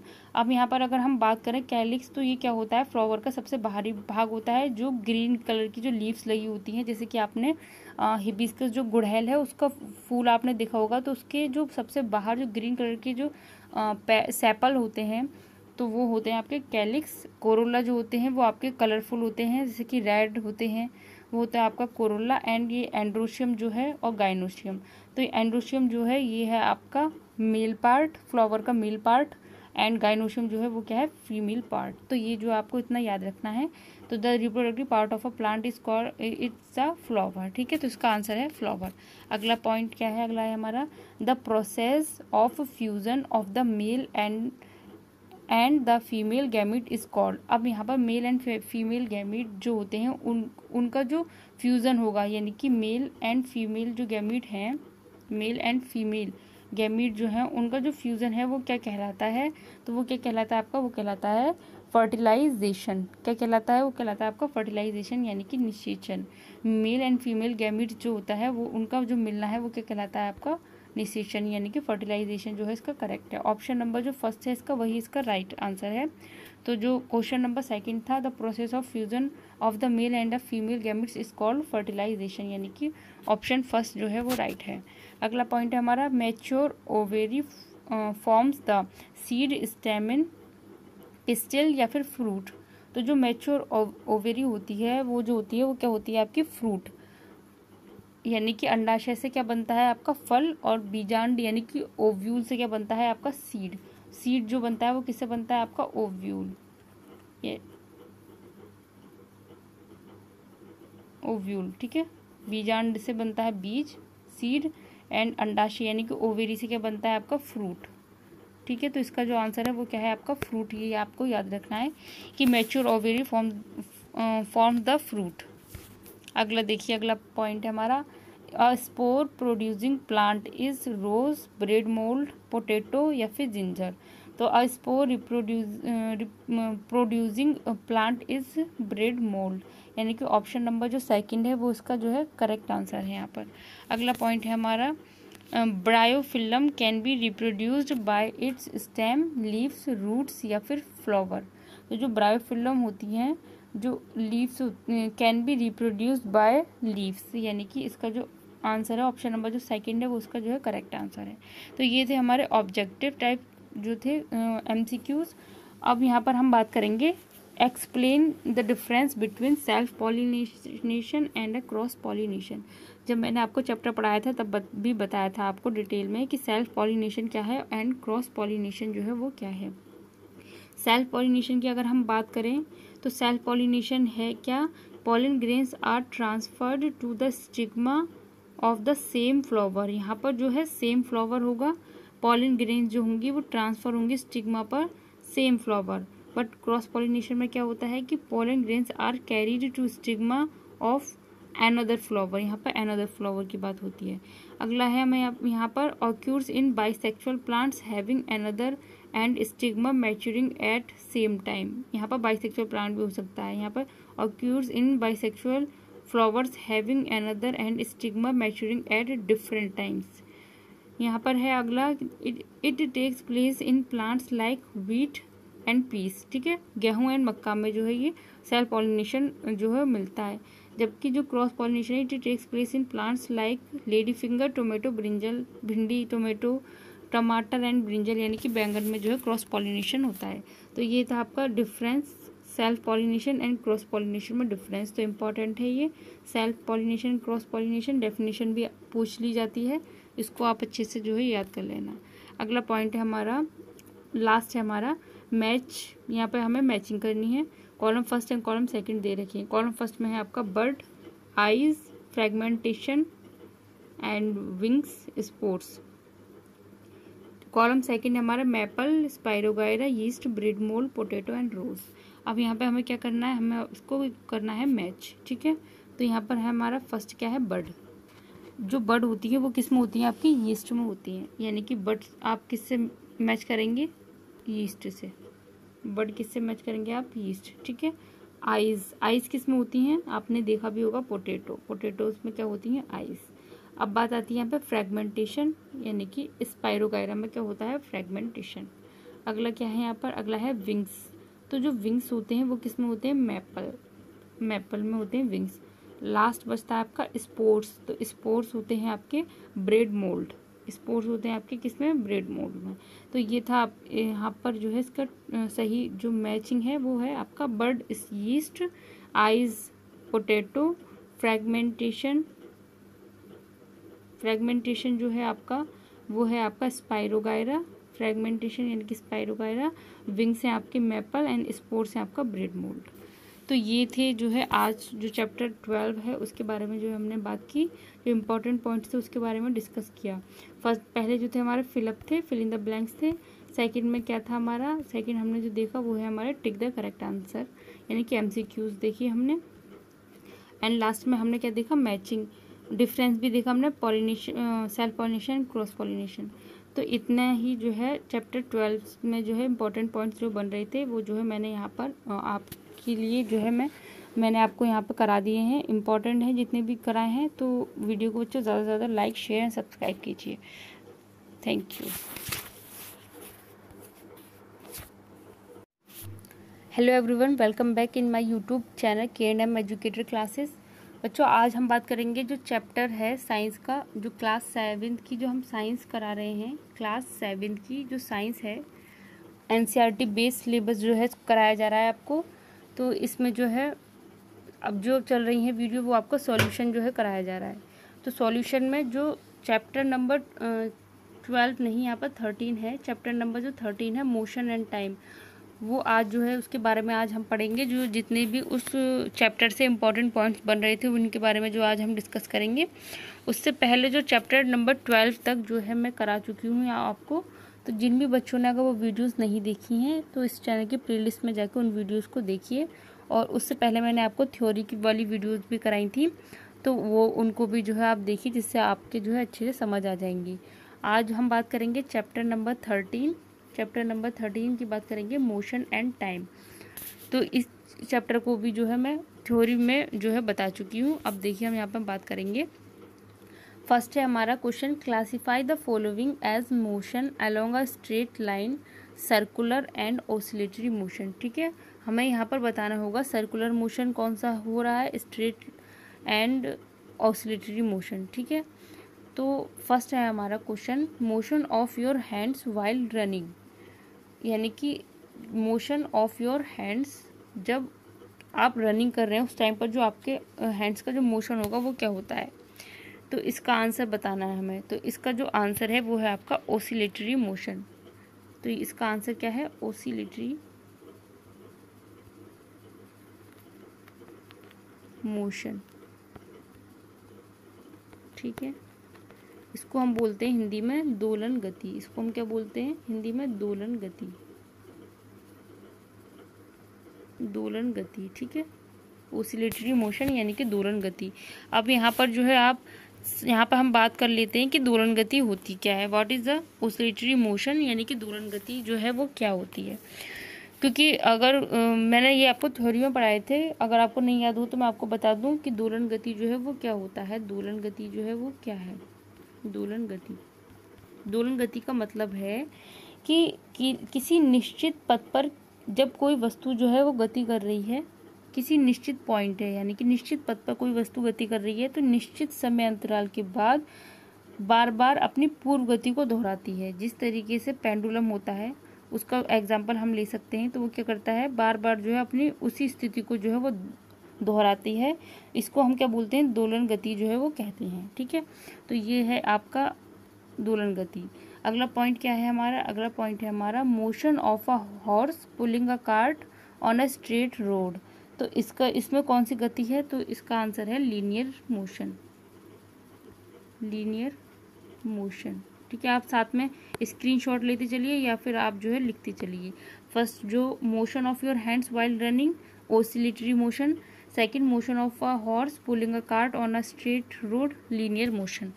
अगला देखिए, अगला पॉइंट क्या है हमारा, अगला पॉइंट है हमारा motion of a child in a merry go round.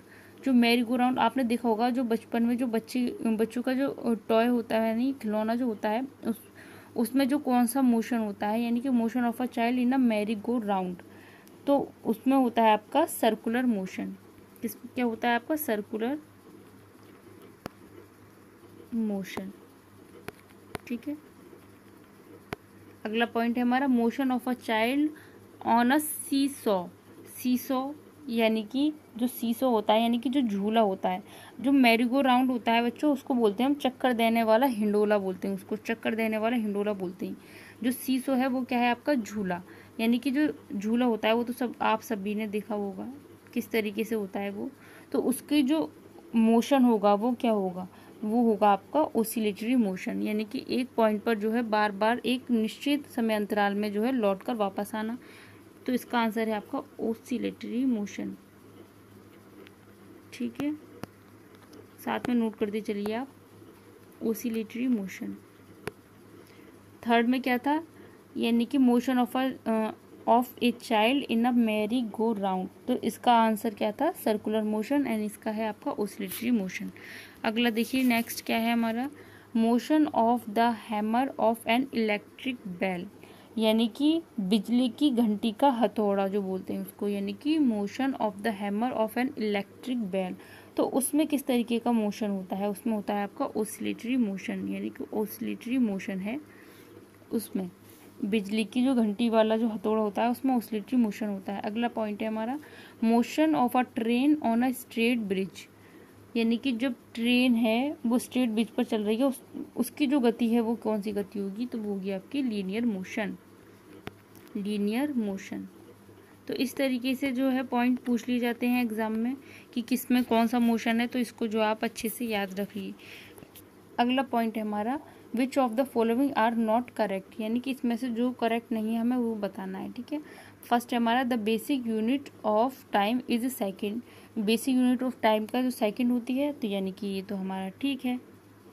Second हमारा every object moves with a constant speed, तो ये क्या है हमारा, ये हमारा जो है करेक्ट नहीं है, यानी कि ऑप्शन नंबर जो पॉइंट नंबर जो सेकंड था वो आपका क्या है, इनकरेक्ट। अगला क्या है हमारा, distance between two cities are measured in kilometres. दो सिटीज़ के बीच की जो डिस्टेंस होती है उसको हम किस में, किलोमीटर्स में मेजर करते हैं, राइट, ये भी ठीक है। यानी कि जो सेकंड वाला जो था वो जो है करेक्ट नहीं था। अगला देखिए, अगला क्या है हमारा, अगला है हमारा the time period of a given pendulum is not constant. तो ये क्या है, ये भी जो है आपका रॉन्ग है, तो यानी कि कांस्टेंट होता है। अगला पॉइंट क्या है हमारा, the speed of a train is expressed in metre per hour. The speed of a train is expressed in metre per second होता है, मीटर पर आवर नहीं होता, यानी कि ये क्या है, ये भी आपका रॉन्ग है, यानी कि ये भी आपका रॉन्ग है। क्वेश्चन क्या कह रहा था, क्वेश्चन को एक बार हम देख लेते हैं। यहाँ पर बोल रहा है कि which of the following are not correct, इसमें से कौन करेक्ट नहीं है। तो इसका जो आंसर है, आंसर में आप लिखेंगे सेकंड,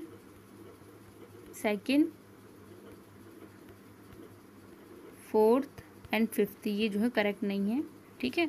अगला देखिए, अगला पॉइंट्स क्या है हमारा, अगला पॉइंट्स पे चलते हैं। अगला है हमारा क्वेश्चन है, अगला हम क्वेश्चन है हमारा कि the distance between two stations is 240 kilometre. A train takes 4 hours to cover this distance, ठीक है। Calculate the speed of a train, यहाँ पर हमें ट्रेन की स्पीड जो है उसको कैलकुलेट जो है वो करना है।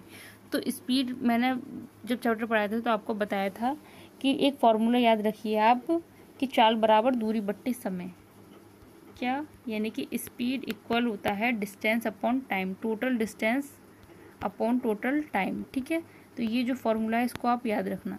तो इसी के बेस से जो है ये क्वेश्चन होगा सॉल्व। यहाँ पे देखिए सॉल्यूशन है, डिस्टेंस दे रखी है आपकी 240 किलोमीटर, टाइम दे रखा है आपको 4 घंटे, ठीक है। तो स्पीड इक्वल होता है distance covered upon time taken, ठीक है। डिस्टेंस आपको कितनी दे रखी थी, डिस्टेंस दे रखी थी आपकी 240 अपॉन टोटल टाइम दे रखा है 4 आवर, ठीक है।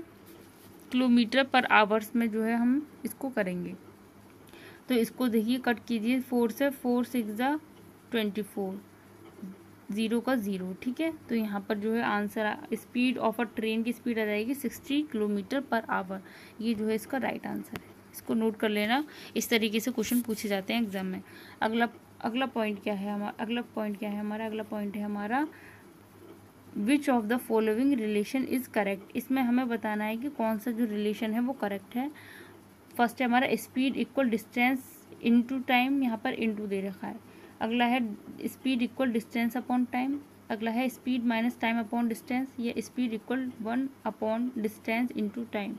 तो इसमें जो करेक्ट रिलेशन है वो हमें जो है बताना है। अगर आपको फॉर्मूला याद होगा तो आप जो है अच्छे से बता देंगे इसमें कि स्पीड इक्वल क्या होता है, डिस्टेंस अपॉन टाइम, ये जो है इसका करेक्ट आंसर है, ये जो है करेक्ट आंसर है। अगला क्वेश्चन है हमारा the basic unit of speed. Speed जो है उसकी जो बेसिक यूनिट है वो क्या है, kilometre per minute, metre per minute, kilometre per hour, या मीटर पर सेकंड।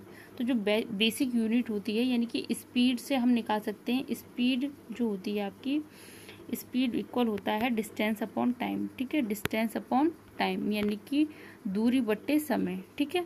दूरी बट्टे समय, दूरी यानी कि मीटर, समय यानी कि सेकंड, मीटर पर सेकंड जो है इसका जो है वो राइट है। तो यानी कि the basic unit of speed होती है मीटर पर सेकंड, यानी कि ऑप्शन नंबर जो 4th है वो इसका राइट आंसर है। तो ये थे बच्चों आज के हमारे क्वेश्चन, जो चैप्टर नंबर 13 है उसकी जो है ये क्वेश्चन है जो इम्पॉर्टेंट बन रही थी इस चैप्टर से, वही सारे कराए हैं मैंने। तो आप जो है इसके साथ में स्क्रीनशॉट लेते चलिए, या फिर साथ में आप नोट करते चलिए वीडियो को रोक कर, ठीक है। और ज़्यादा से ज़्यादा बच्चों जो वीडियो को लाइक, शेयर एंड सब्सक्राइब कीजिए। Thank you.